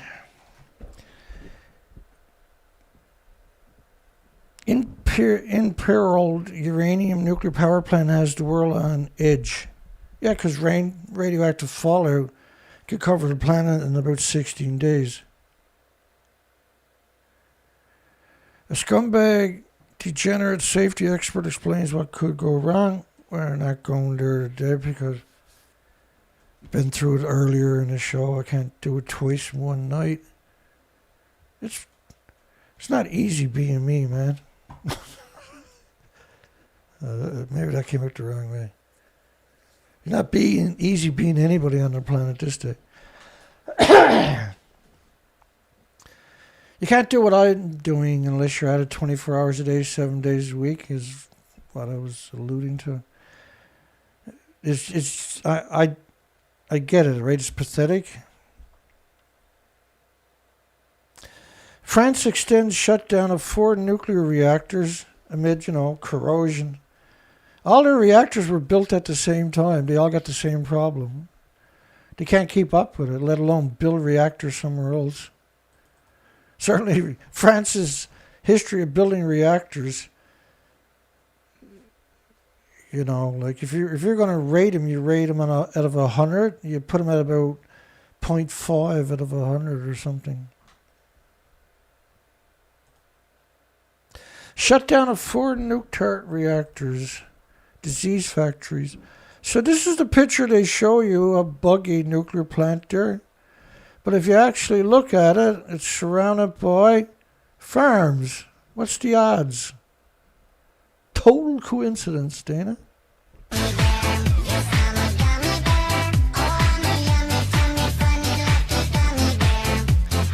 Gummy bear. Gummy bear. I was liking that, actually. France generates 70% of electricity from a fleet of 56 reactors. Unfortunately, 32 are offline, with many more about to go offline because the drought ain't going to slow down any time soon. You got no glaciers left to fill up your rivers. And you're going to build what? More reactors? How are you going to cool them? Another day, another small modular reactor sucker. Small modular nukes offer Asia energy answers in about 30 years or something like that, maybe. Here's the pipe dream again. Oh, Dana, look, they got grass on the roof. It's so magical. They got to sell you something, right? Sell you a postcard of a piece of land on the other side of the planet, and you got to pay it all down straight. No down payments. You got to pay it all at one time. Small modular reactors will produce 35 times low-level waste as a comparable natural massive reactor in the same capacity. It'll produce 35 times more high-level waste, 30 times more high-level waste, and 5 times more fuel rods because they're so inefficient. And they have to use a special fuel on top of that. It's known as mixed oxide fuel. And then what's left over makes the normal lethal fuel pools look like sissies. Rolls Royce. See, what you're seeing with the small modular reactors is unequivocal desperation. Yeah. It's like a guy on the first date with a girl. No, I love you. Here, drink 5 beer. Won't hurt you. I won't try to take advantage of you, of course not. Drink them beer. The increasingly dominant view in the energy expert community is that nuclear power has a role to play in achieving the 17 sustainable development goals by, you guessed it, the military-industrial complex. I explained that to you at the beginning. George Bush calls the New World Order. Has set a policy for all communities and countries worldwide. Excellent. Why are you listening to United Nations for? It's 195 militaries that have raped hundreds of millions of women and children, for God's sakes. If you want to understand United Nations, look at North Korea, what they'd done in North Korea in the 50s. That was United Nations. And they haven't left them alone now for almost 80 years, right? They're totally negotiable, Dana. Well, they got the highest uranium, pure uranium on the planet, I think, is in North Korea. This renewed interest, and precious metals, of course, right? This renewed interest, that's what the military wants. They'll kill everybody, and they tried already, of course. This renewed interest comes not long after the failed nuclear renaissance of 2000. There was no renaissance. Well, don't get me wrong. Each decade they try to kickstart, and they're very powerful, right? They control most of your universities, all of your media, your TV included. Hollywood, of course, is on board with them 100%. The subsequent efforts to choke off Russian natural gas and oil exports and the resulting increase in global prices. As soon as the New World Order, aka United Nations countries, all shunned Russia's commodities, which includes gas, oil, coal, and coal tripled prices, by the way, right? Coal was dirt cheap to the ton. And so they made nuclear look cheap by proxy, right? That's what this was all about.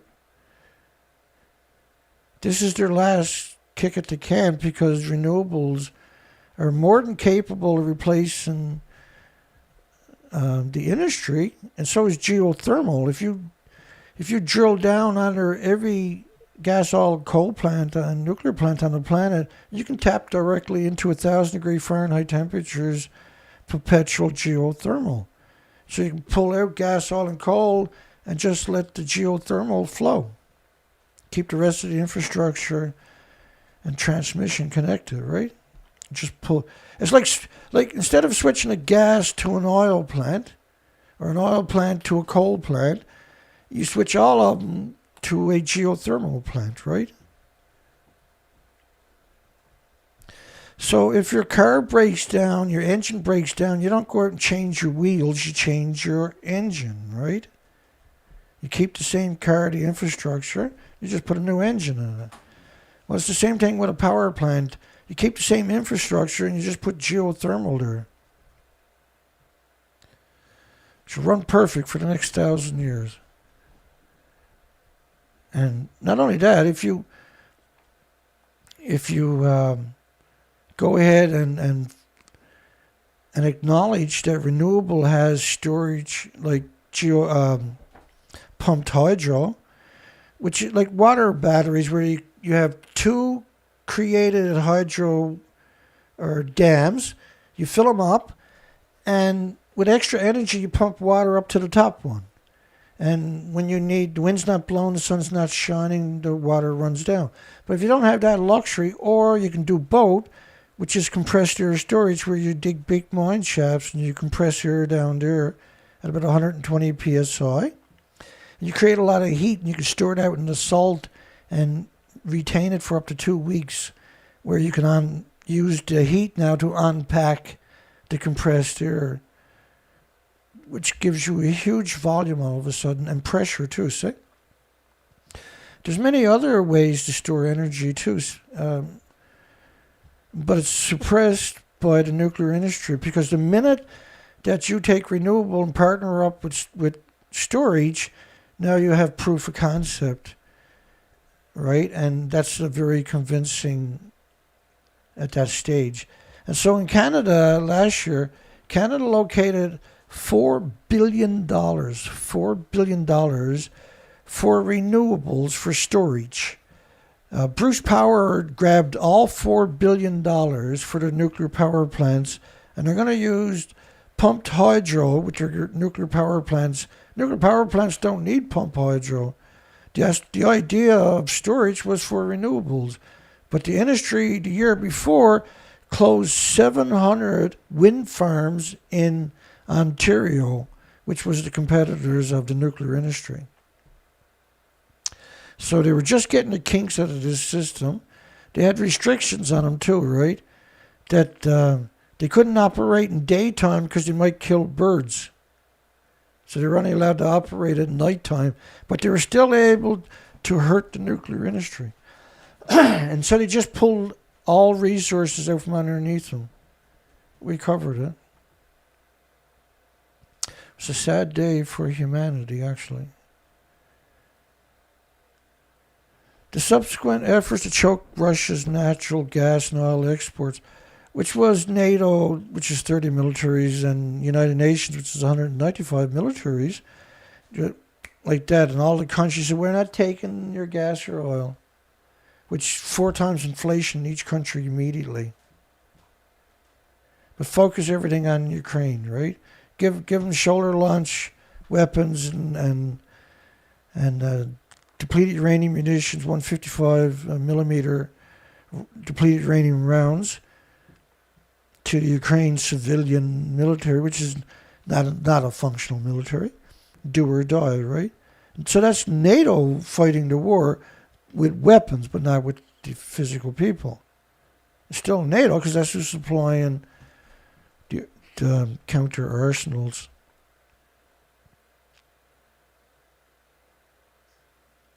Floating nuclear power plants. Chernobyl on water. When they mention small modular reactors, you're talking 25 to 30 years before you get the kinks out of the first couple and redesign it and rebuild it, right?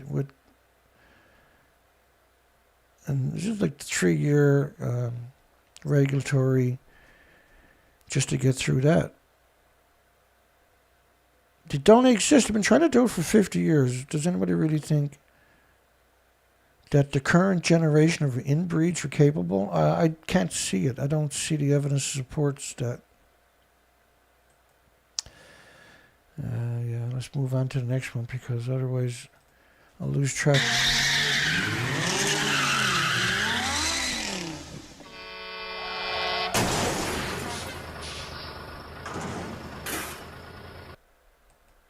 TEPCO to scrap all 1,000 vehicles contaminated at Fukushima. What the hell is TEPCO doing with 1,000 vehicles, for God's sakes? They can barely tie their own shoes. Gummy bear, got my gummy bear. Nuclear is only energy source to provide secure, affordable, zero emission. Every time I hear the word zero emissions, it's like, kooky. You are some kooky people. Gummy bear. I got that stuck in my mind now. I'll never escape it. It's terrible. If the globe is serious about cutting emissions, I got to go through this again tonight. If you want reliable, affordable, Energy security, zero emissions. Nuke tart is the only... Come on, man. Eastern Japan, you're going to like this one. Eastern Japan cities signed nuclear accident evacuation accord. This one is special. There's stupid and then there's holy shit stupid. This is holy shit stupid. Okay, so a local government near a nuclear power plant in eastern Japan signed an accord Wednesday to allow its residents to take shelter in 6 municipalities. So you got to run away from your city in case of a nuclear meltdown. Run. Don't take your pet. Don't take your belongings. Just run. Run. Run. Everybody got to run away from their community. I don't know. Don't ask me. Under the court, the 6 cities in Chiba are set up to shelter to be managed by Mito municipal government. Wait for it. And the maximum evacuation period will be 1 month. Well, you can't. If you got to go for a month, you're gone. You ain't going back.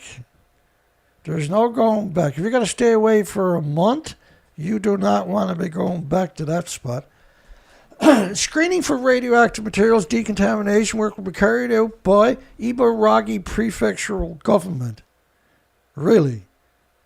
Do you got any idea how evil they actually are?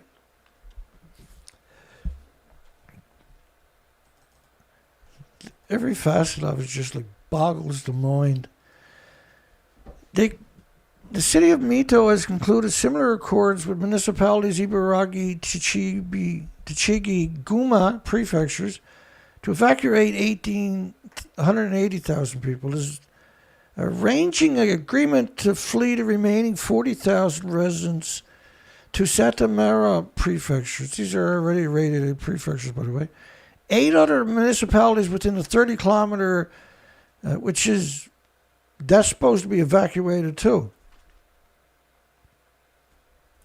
have signed evacuation accords with local authorities to bring in the evacuees, but that's not fair enough. It's absurd to suggest, and for 1 month, and then what? You're going to go back? You're going to drink the water there? The kids are going to go outdoors and play after a couple of years, Dana, they can go outdoors and play. They got to stay indoors for the first couple of years like they done after Fukushima, Dana. Get it together, Dana. You know this stuff. Oh, God, Hanford. 585 square mile nuclear wasteland that needs another $700 billion to tie it over for 100 years or so. Deal reached to address 2 leaking nuclear waste tanks. It's all leaked out. See, the problem is with the tanks at Hanford is they poured in weapons-grade stuff. It settles. The neutron bombardment starts happening. A small chain reaction burns a hole in the tank and down into the earth. The tank drains. That's why they built it that way.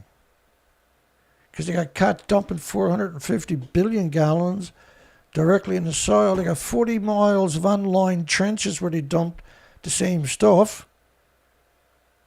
You really think they don't know that's going to happen in the tanks? Come on. Plutonium production ceased in 1989. And it has a 250,000-year half-life. And there's 10 of them. 56 million gallons of waste stored in 177 giant underground tanks. They were only supposed to be temporary storage. 5 decades later, guess what? There's zero possibility they're not rusted right through. It's zero possibility. It's been a priority for the state of Washington, really. How do you say that with a straight face anyway? Calling it leaking is absurd. Downplaying, by the way. That protects nearby communities. You mean there's communities nearby this death machine, this disease factory? If you work for 8 hours at Hanford, you're entitled to a pension. You don't have to prove that Hanford made you sick. You just got to prove you were there for 8 hours. 8 hours. You don't got to prove it made you sick. You're entitled to a pension. That Hanford, Dana? Yeah, that Hanford. They have 11,000 people there. None of them are nuclear experts working each day. I can't do it today. Sorry, folks. They're talking about they can stop the waste from migrating. Like, it's on a slope. There's the Columbian River. There's zero doubts the Columbia River is one of the most radioactive rivers in human history. There's zero people in the know that will doubt that. What cracks me up is how they have to come out and try to dilute the seriousness of each of and all of the facilities anywhere on the planet. So this is just English-speaking part of the planet. Can you imagine what all like India is actually up to, or Pakistan actually is up to with their nuclear materials? Can you wrap your mind around what the Soviet Union actually done? What Finland had actually done? What Russia, Mayak actually meant? You got to start trying to. Cesium from Fukushima flowed to Tokyo Bay for 5 years, washing from the country down to the ocean, right? They're 220 kilometers away from Fukushima, by the way. You can't get rid of the sewage, the water reclamation, sediment, the ashes from the incinerators, all of it is way too contaminated to get rid of. And the numbers and tonnage we're talking about are just holy shit stuff. Oh yeah, Los Angeles Times. We're days away from a Diablo Canyon decision. Here's why one side has a better argument. That's not a very good sign, is it? When you start talking one-sided. I don't know if... it's almost as if we turned the clock back to when the controversial plant was about to open and thousands protested. If you have a certain age, you might recall a group called the Abalone Alliance, shaking a fist way back in the 1981, and rocker Jackson Brownie again, getting cuffed, arrested. Forbes didn't mention that, did they? The last meltdown, if you forgive the term. The working explanations for the governor's change of heart is his administration's contention that we don't have enough wind and solar to keep the lights on during peak demand. That's why we need more. Now, Diablo's not closing down for about 3 years. That's more than enough time to put in a storage and renewable. And when anybody mentions the word batteries with this, that's the deception, right? And we hear it all the time, of course. Nobody's willing to acknowledge that there's a way to store renewables. It's fascinating, really, when you think about it. Claiming nuclear is clean, and that's a F minus. They employ 1,000 people. So will the next power supply. You got Mothers for Peace, Mothers for Nuclear. Well, Mothers for Peace is a genuine organization. Mothers for Nuclear is nuclear degenerate employees. They're complete degenerate employees. These are scumbags. They each of them, their children should be completely humiliated that their parents have an organization called Mothers for Nuclear. The irony of that is stunning. It's stunning. The arrogance of it is really tells you something. That imagine how arrogant you are that you actually started up an organization called Mothers for Nuclear, when nuclear has no redeeming qualities whatsoever. And you know that as a mother, by the way. Imagine that kind of hubris it takes to actually follow through on that. Professors. Do you want me to show you a list of professors arrested for molesting toddlers? And scientists and policy experts in and beyond the Central Coast are divided. Well, nobody's divided if you talk the truth. If you're absolutely honest in this conversation, there's no divide. It's evil. The only way you can paint a pig as a rose is if you paint the pig as a rose. It's still a pig. And evil is still evil. Let me start with the crazies who want to keep Diablo Canyon running. Well, like, the big problem here is they know Diablo Canyon is going to close. So why didn't they build something to replace it so that they can do this routine? We see it almost every single week. We'll cover a story where they can't close the plant because they got nothing to replace it. Well, didn't you know it was going to close? Yeah, of course we did. Did you have the authority, the monetary, etc., to replace it? Of course we did. Why didn't you do it? Well, because the nuclear industry said not to. That's your kings and queens, is the nuclear industry.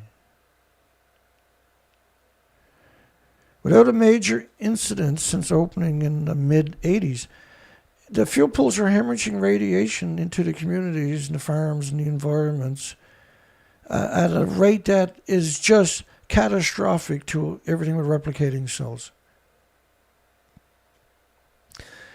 To claim there's no major incident, when the minute you put fuel in a fuel pool, you change that whole equation.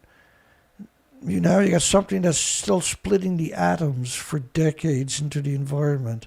It's a genocide machine now. It's a perpetual disease factory now. This disgusting parasite. This is an extremely safe plant. It's well engineered, says Gene Nelson, a former college professor. They're even worse, aren't they? Told me over breakfast. He was wearing a green headband and a Californians for Green Nuclear Power t-shirt. Green nuclear power. Why do I smell environmental progress in this narrative, I wonder? If the big one hits, I would love to be at the nuclear plant when it's happening. It's the safest place in the county.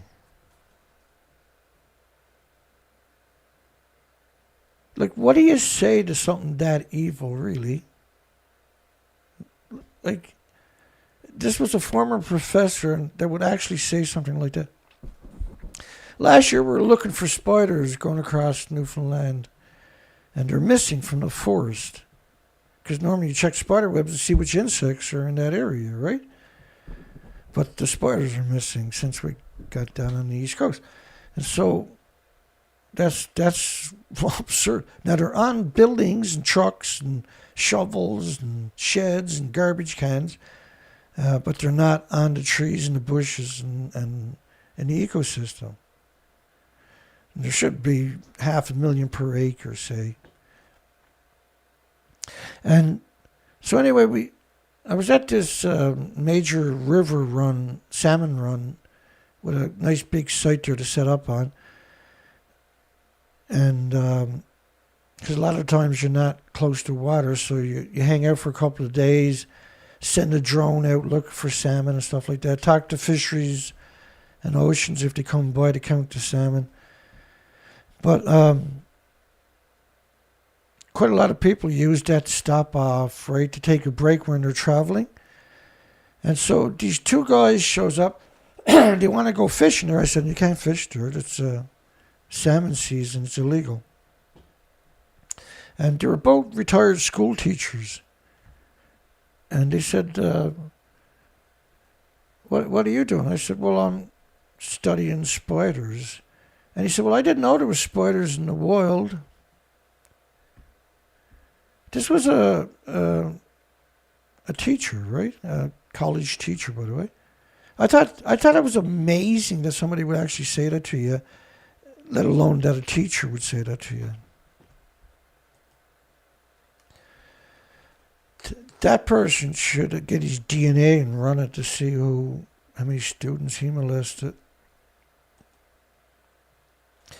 He hardly took a breath and barely touched his French toast while making his case that Diablo Canyon safely produces is clean, reliable, cheap. Last point is open to debate. Put that up against the pollution-spewing plants across the states. There's no contest, he said. Wind and solar have a secret friend in its natural gas. What he's alluding to there is that it doesn't have storage, see? And it doesn't have storage because not a single university on the planet is trying to make storage, but every university on the planet is trying to support the nuclear industry.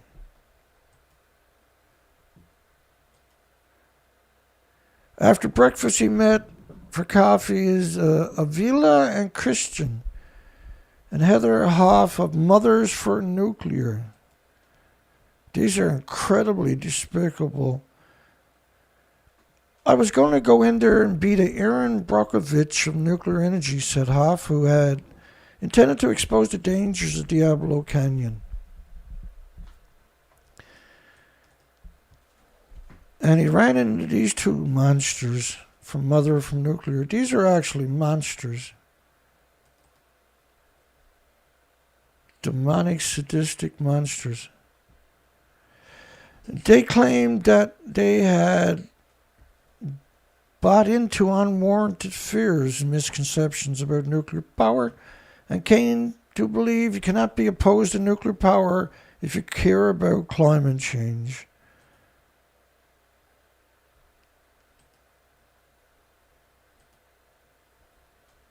Hoff's electric car has a bumper sticker that says, "Don't split, don't emit."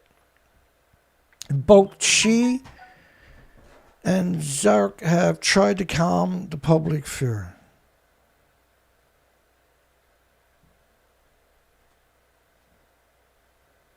Yeah, Japan, is it true Japan is going to restart 7 idle reactors? Darlene asked me. Well, that's what they allegedly just said, right? But the original story was they were going to commission a study to see the feasibility of more nuclear power. Because first off, you got to get permission from the communities that are hosting these things, and it ain't happening. They get together, they all throw money in a hat and give it to a lawyer and launch a lawsuit. Because it only costs $100 each, right? And tie them up for years. The reactors, the 7 that they're talking, there's only 5 online right now out of 56. The 7 that they're talking about, I personally can't see how they're going to get 3 of them up by next summer. I can't see 7. Like, we follow this all the time. There's no way I can see it happening, but who knows for sure. They're pretty, it's about posturing because the renewable industry is bludgeoning the power industry worldwide. What I mean by that is between 2020 and 2026, they estimated there'll be 4,800 gigawatts of new energy, renewable energy, online. That's equal to all the current gas, oil, coal plants and nuclear plants on the planet combined. That's equal to 5,500 nuclear power plants being built in renewable energies and a mass equivalent in 6 years. So do you think that pace is going to stop? So because they look ahead and they look way ahead. And so anything they can build now, they can keep it running for 60 or 70 years, see? And their children, they see it, they need the plant so their children can be evil too, right? There's 1 million corporations dependent upon the nuclear industry. You have the savages at the minings, at stock markets. They'll cut your throat to get, if you make nuclear look bad. You wouldn't believe the death threats I've got. It's hard to wrap your mind around it over the years. It's really something. What makes me unusual is I'm honest, and I provide the documentations for my assertions, which means I'm a sucker for punishment. Diablo Canyon, let's finish that out first.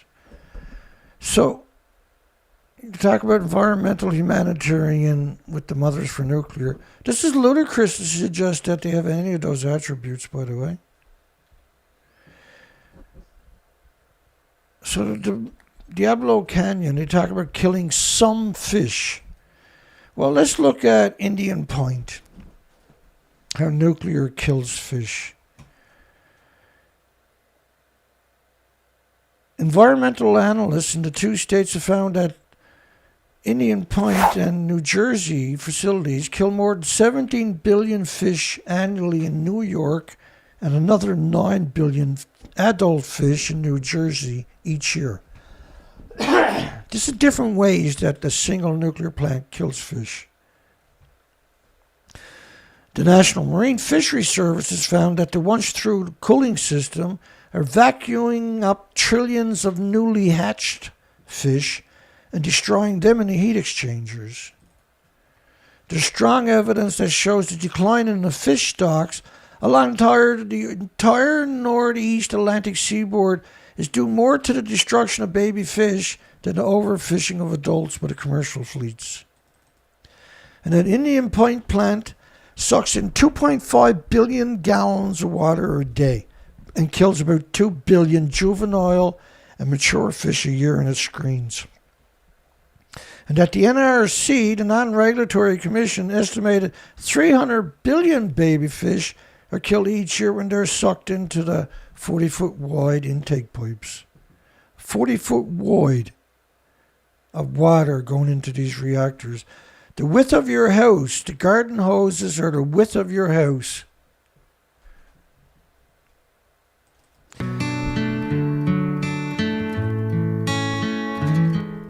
Too much junk food. This was the Cassini auklets. This was a paper a few years ago. I was on research expeditions in the same area at that time.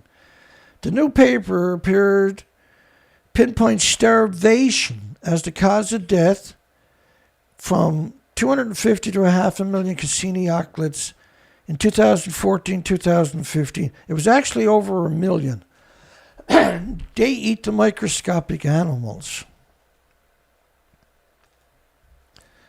like the phytoplankton, which is the basis for the food chain, the oxygen chain, the carbon sequestering chain, and anything slightly bigger than that, right? All the way up to krill. There was, at the same time, there was 1.4 million common MERS. Now, they dive by habit all day, every day, up to 600 feet down. And they feed on anchovies and squids and sardines and krills and, fish 5, 6, 7, 8, 9, 10 inches. So you got 1.4 million of them washed up in the same area where 1 million Cassini auklets, which are at the very different of the food chain, both different spectrums, right? So the MERS are a physical fish. The Cassini auklets are eating the microscopic animals. They both showed up emaciated and starved to death in unprecedented number in human history. In May in April this year, on the East Coast, on the opposite side of the continent, in the Atlantic Ocean, we had the common murres, the turs, the thick-billed murres, washed up, dead all over the coastline. I went down and researched it. They were washing up in every community. Every community was each day was getting hundreds of dead birds. Government showed up and scooped them up and took off again without saying nothing to nobody. Okay, this was a 600-mile stretch of coastline. And also the dove kites. Now, the common murres, the turs, and the thick-billed murres eat anchovies and squid and sardines and krill, species about this big. But the dove kites eat microscopic animals. And they both showed up at the same time, emaciated, on the whole coastline. They were supposed to be on their way to the Arctic. We went down, we got caught in a freezing rainstorm, camped out in the winter. The next night was a windstorm, and then the next night after that was a snowstorm. I covered it, the pictures and videos when it happened on this site here, right? But that's the same precedence on both coastlines with species of two different parts of the food spectrum shown up emaciated at the same time. That is as catastrophic. There is nothing in history comes close to it. And you're not going to hear that story and that comparison anywhere else on the planet, only here and tonight. And if you don't watch this in a 12-hour period, they're going to jack a percentage of my video and change it. After 12 hours, all my videos are longer or shorter. That happens exactly 12 hours after the video is over.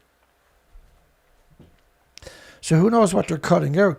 But because my videos are jam-packed for a couple of hours straight, it's just punching your way through the disease and deception, rather.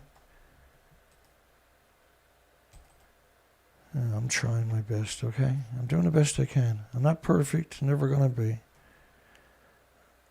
I haven't stopped all day on top of that. And like, in all honesty, I haven't stopped today, so I'm going to probably stop right now. That was a good run. We had a good run at it tonight, didn't we? I thought. It was a pretty good run. How'd our poll go tonight? Looks like I got censored pretty heavy tonight. When you got a poll like that up, you can expect to get censored. That comes with the territory. It doesn't mean people didn't watch me. Look at the discrepancy, the disparage. Now, who the hell would think that it's not acceptable to spit on a nuclear professor or a nuclear scientist or pro-nuclear? Who the hell could be that disconnected that they think that's not a good idea? Could that be the same people who spam me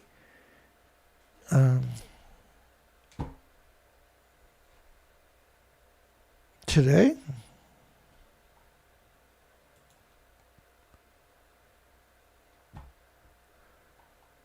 Yes. I'll bring that back up for you, hopefully. So when I done that poll today, and after 12 minutes, I got spammed down 8 times. 8 times. So is that the same people that are spamming me tonight? Well, I mean, if you want to get rid of the nuclear, that's the best thing you can do. Is because there's no other way to get rid of nuclear unless you go to war against them, right? Take up arms and go to war against them. Because the evil is ingrained in these people. But if it was legal to spit on them every time you see them, we would see that curve eliminated all of a sudden, see? If you held them accountable for being evil, we wouldn't have to spit on them. But because you don't, then it should be legal to spit on them. I don't think that's asking too much. I'm not trying to be mean. I just don't want to go to war and kill them. So if it was legal to spit on them, right? You see the logic? Work with me here. I know there's no logic in it. Well, we only had 100 left to get through, but we're not going to get through it. My voice is shot, eh? Nuclear industries. Too bad you can't talk anymore. So, went to a mechanic today. The mechanic said, come here. I brought him 2 U-joints. He said, take them back and get 2 drums or 2 rotors for your back wheels because they're shot and a new set of brake shoes. Stupid. Because I changed the brake shoes on the back about 6 weeks ago, but I didn't have the money to change the rotors, which got pretty big gouges into it. Well, thank God it's not something serious. So I went and ordered them today. They'll be here tomorrow morning, first thing, before 10 a.m., right? So I'll have them on tomorrow. I'll have a little video for everybody tomorrow night of me sucking it up and putting them on. That's $235 altogether, which is good, really. I had to give the mechanic $20 to get him to look at the car cash. Stick that in your pocket and have a look. Okay, Dana, I haven't got much time, though.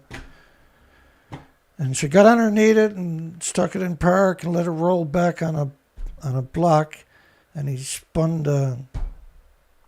not spun it, but grabbed onto the shaft where the U-joints are too, and he said, well, it's not your U-joints. They're actually perfect. I got to get new grease nipples now and grease those friggers up. They were cheap. They were $31 each. Can't win them all. So I'll have brakes, rear brakes, because the boat will be fixed Thursday or Friday when the part shows up, right? And so we still got 3 or 4 or 5 weeks of summer kind of fall weather left where you can still get things done. But after that, you got storm season, right? And we're out into the Atlantic Ocean. I'm going to get the shit kicked out of me as it is. So I'm super happy about that. We got to get out there. We got mass bird die-offs. So we got to go launch the boat on the other side of the peninsula. It's not that far, I suppose. 150 miles or something. And start going down that coastline and pulling into communities and talking to people and looking for ourselves. What we're expecting to find is the birds are emaciated.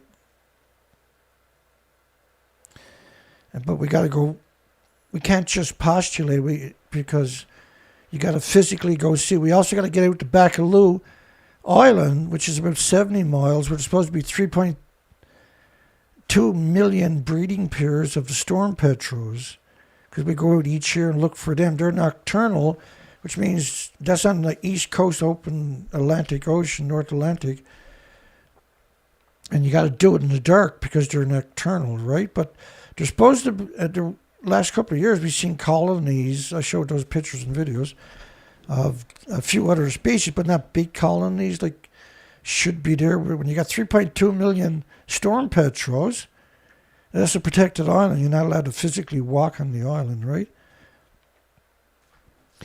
But we didn't see the carcasses on the last time either. So if you made it this far, don't forget to give us a thumbs up. If you want to donate to help me recoup some of my pension I just blew, you can, there's 2 links in the very bottom of my description. The one to my website, you can pretty well put any card from anywhere on the planet, and that banking system will probably accept it. I got a big list of cards that accept underneath it, but it accepts a lot more than what I put there. It just, I need it, because my description, I put so much stuff there each day. That's what it is. And so we're going full second gear this week. We got to get out and start launching research expeditions. This is not going to be cheap.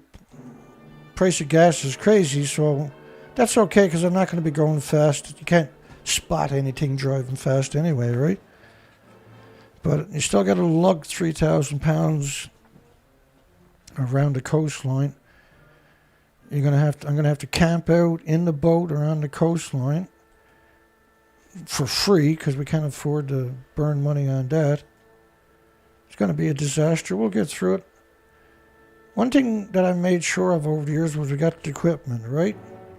Equipment always breaks down, of course, but I'm keeping up with it as best I can. Everybody that helps me, of course. Nothing works unless people help me. And if not, then I'll find a way, but I can't imagine that. Like, if they didn't take down my site last year, when I was out looking for spiders, criminal that I am, with 24,200 subscribers, it would have been no problem to raise the money this year and fund it again, right? But it's this long, slow comeback because I'm censored so heavy. Let's close the poll down. Let's have one more boo with the poll. Should it be legal to spit on nuclear professors and nuclear scientists and pro-nuke? I personally think it's a good idea. I don't know, but I thought that was a great poll. Dale P., Port Angeles. Good night, everybody. Have a great night. Dana Nasana. Hi, Dana. Danny-san. Obsolete optic shot Geiger counter gives out at about 2 hours and 15 minutes if I fire it up just as I'm about to go live. I can typically get 2 hours 15, 2 hours 20 minutes. That battery is has been abused for quite a few years now. We run it almost flat all the time. You should always leave like 10% in your lithium batteries. So far, that one's still running fine. I'm just going to scroll up through a few names. Don Vincent. James Lucid. Richard McCann. Thinker. Timber Traveler. Douglas B. John Curtis, another Gmail. Stephen Young. Hi, Stephen. James Megan. Good night, everybody. To those that are just sitting back and relaxing or watching it later, hugs for you, too, folks. Darlene, which texted me just recently there.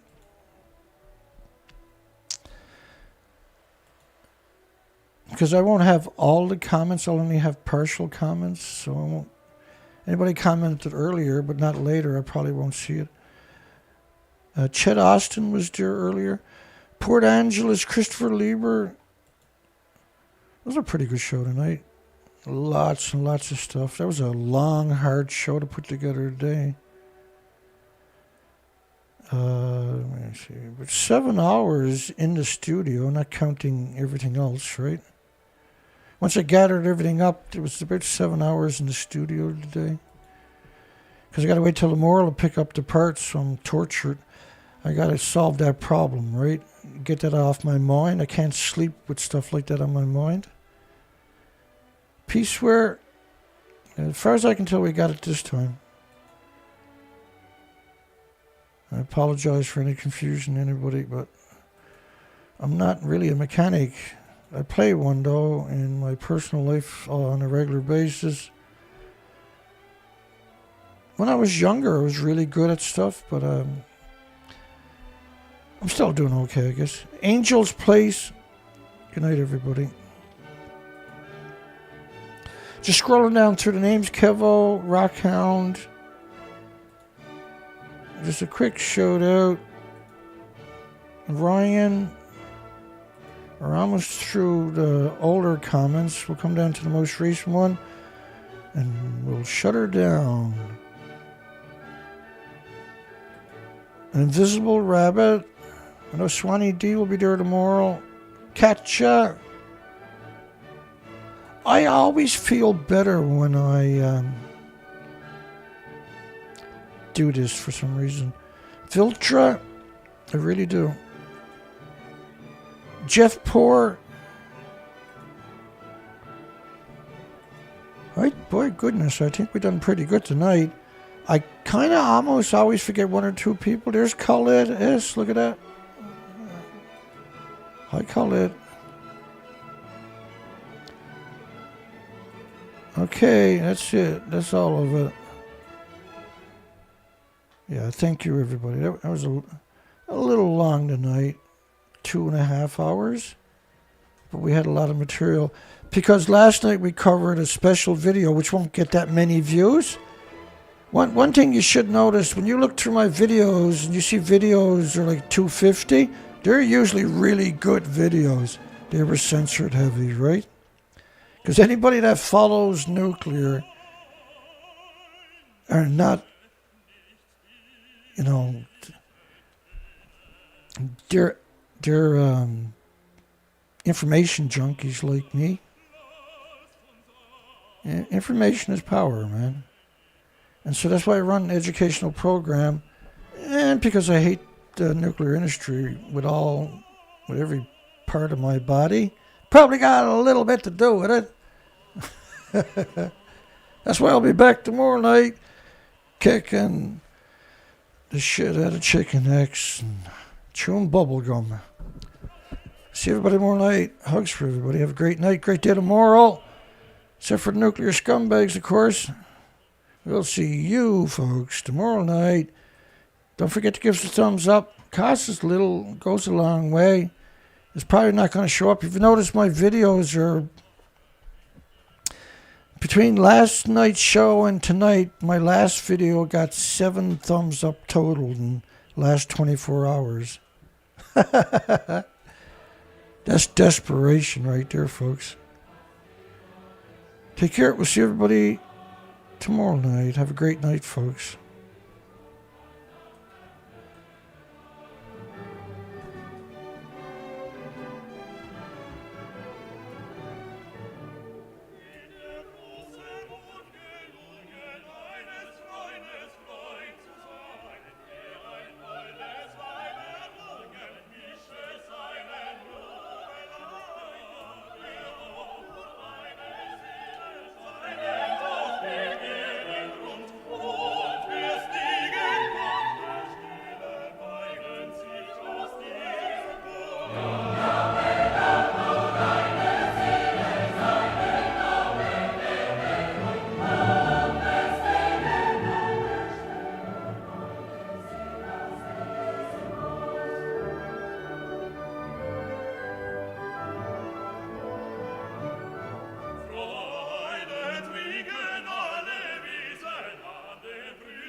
Yeah, we'll see everybody tomorrow night. Take care, folks.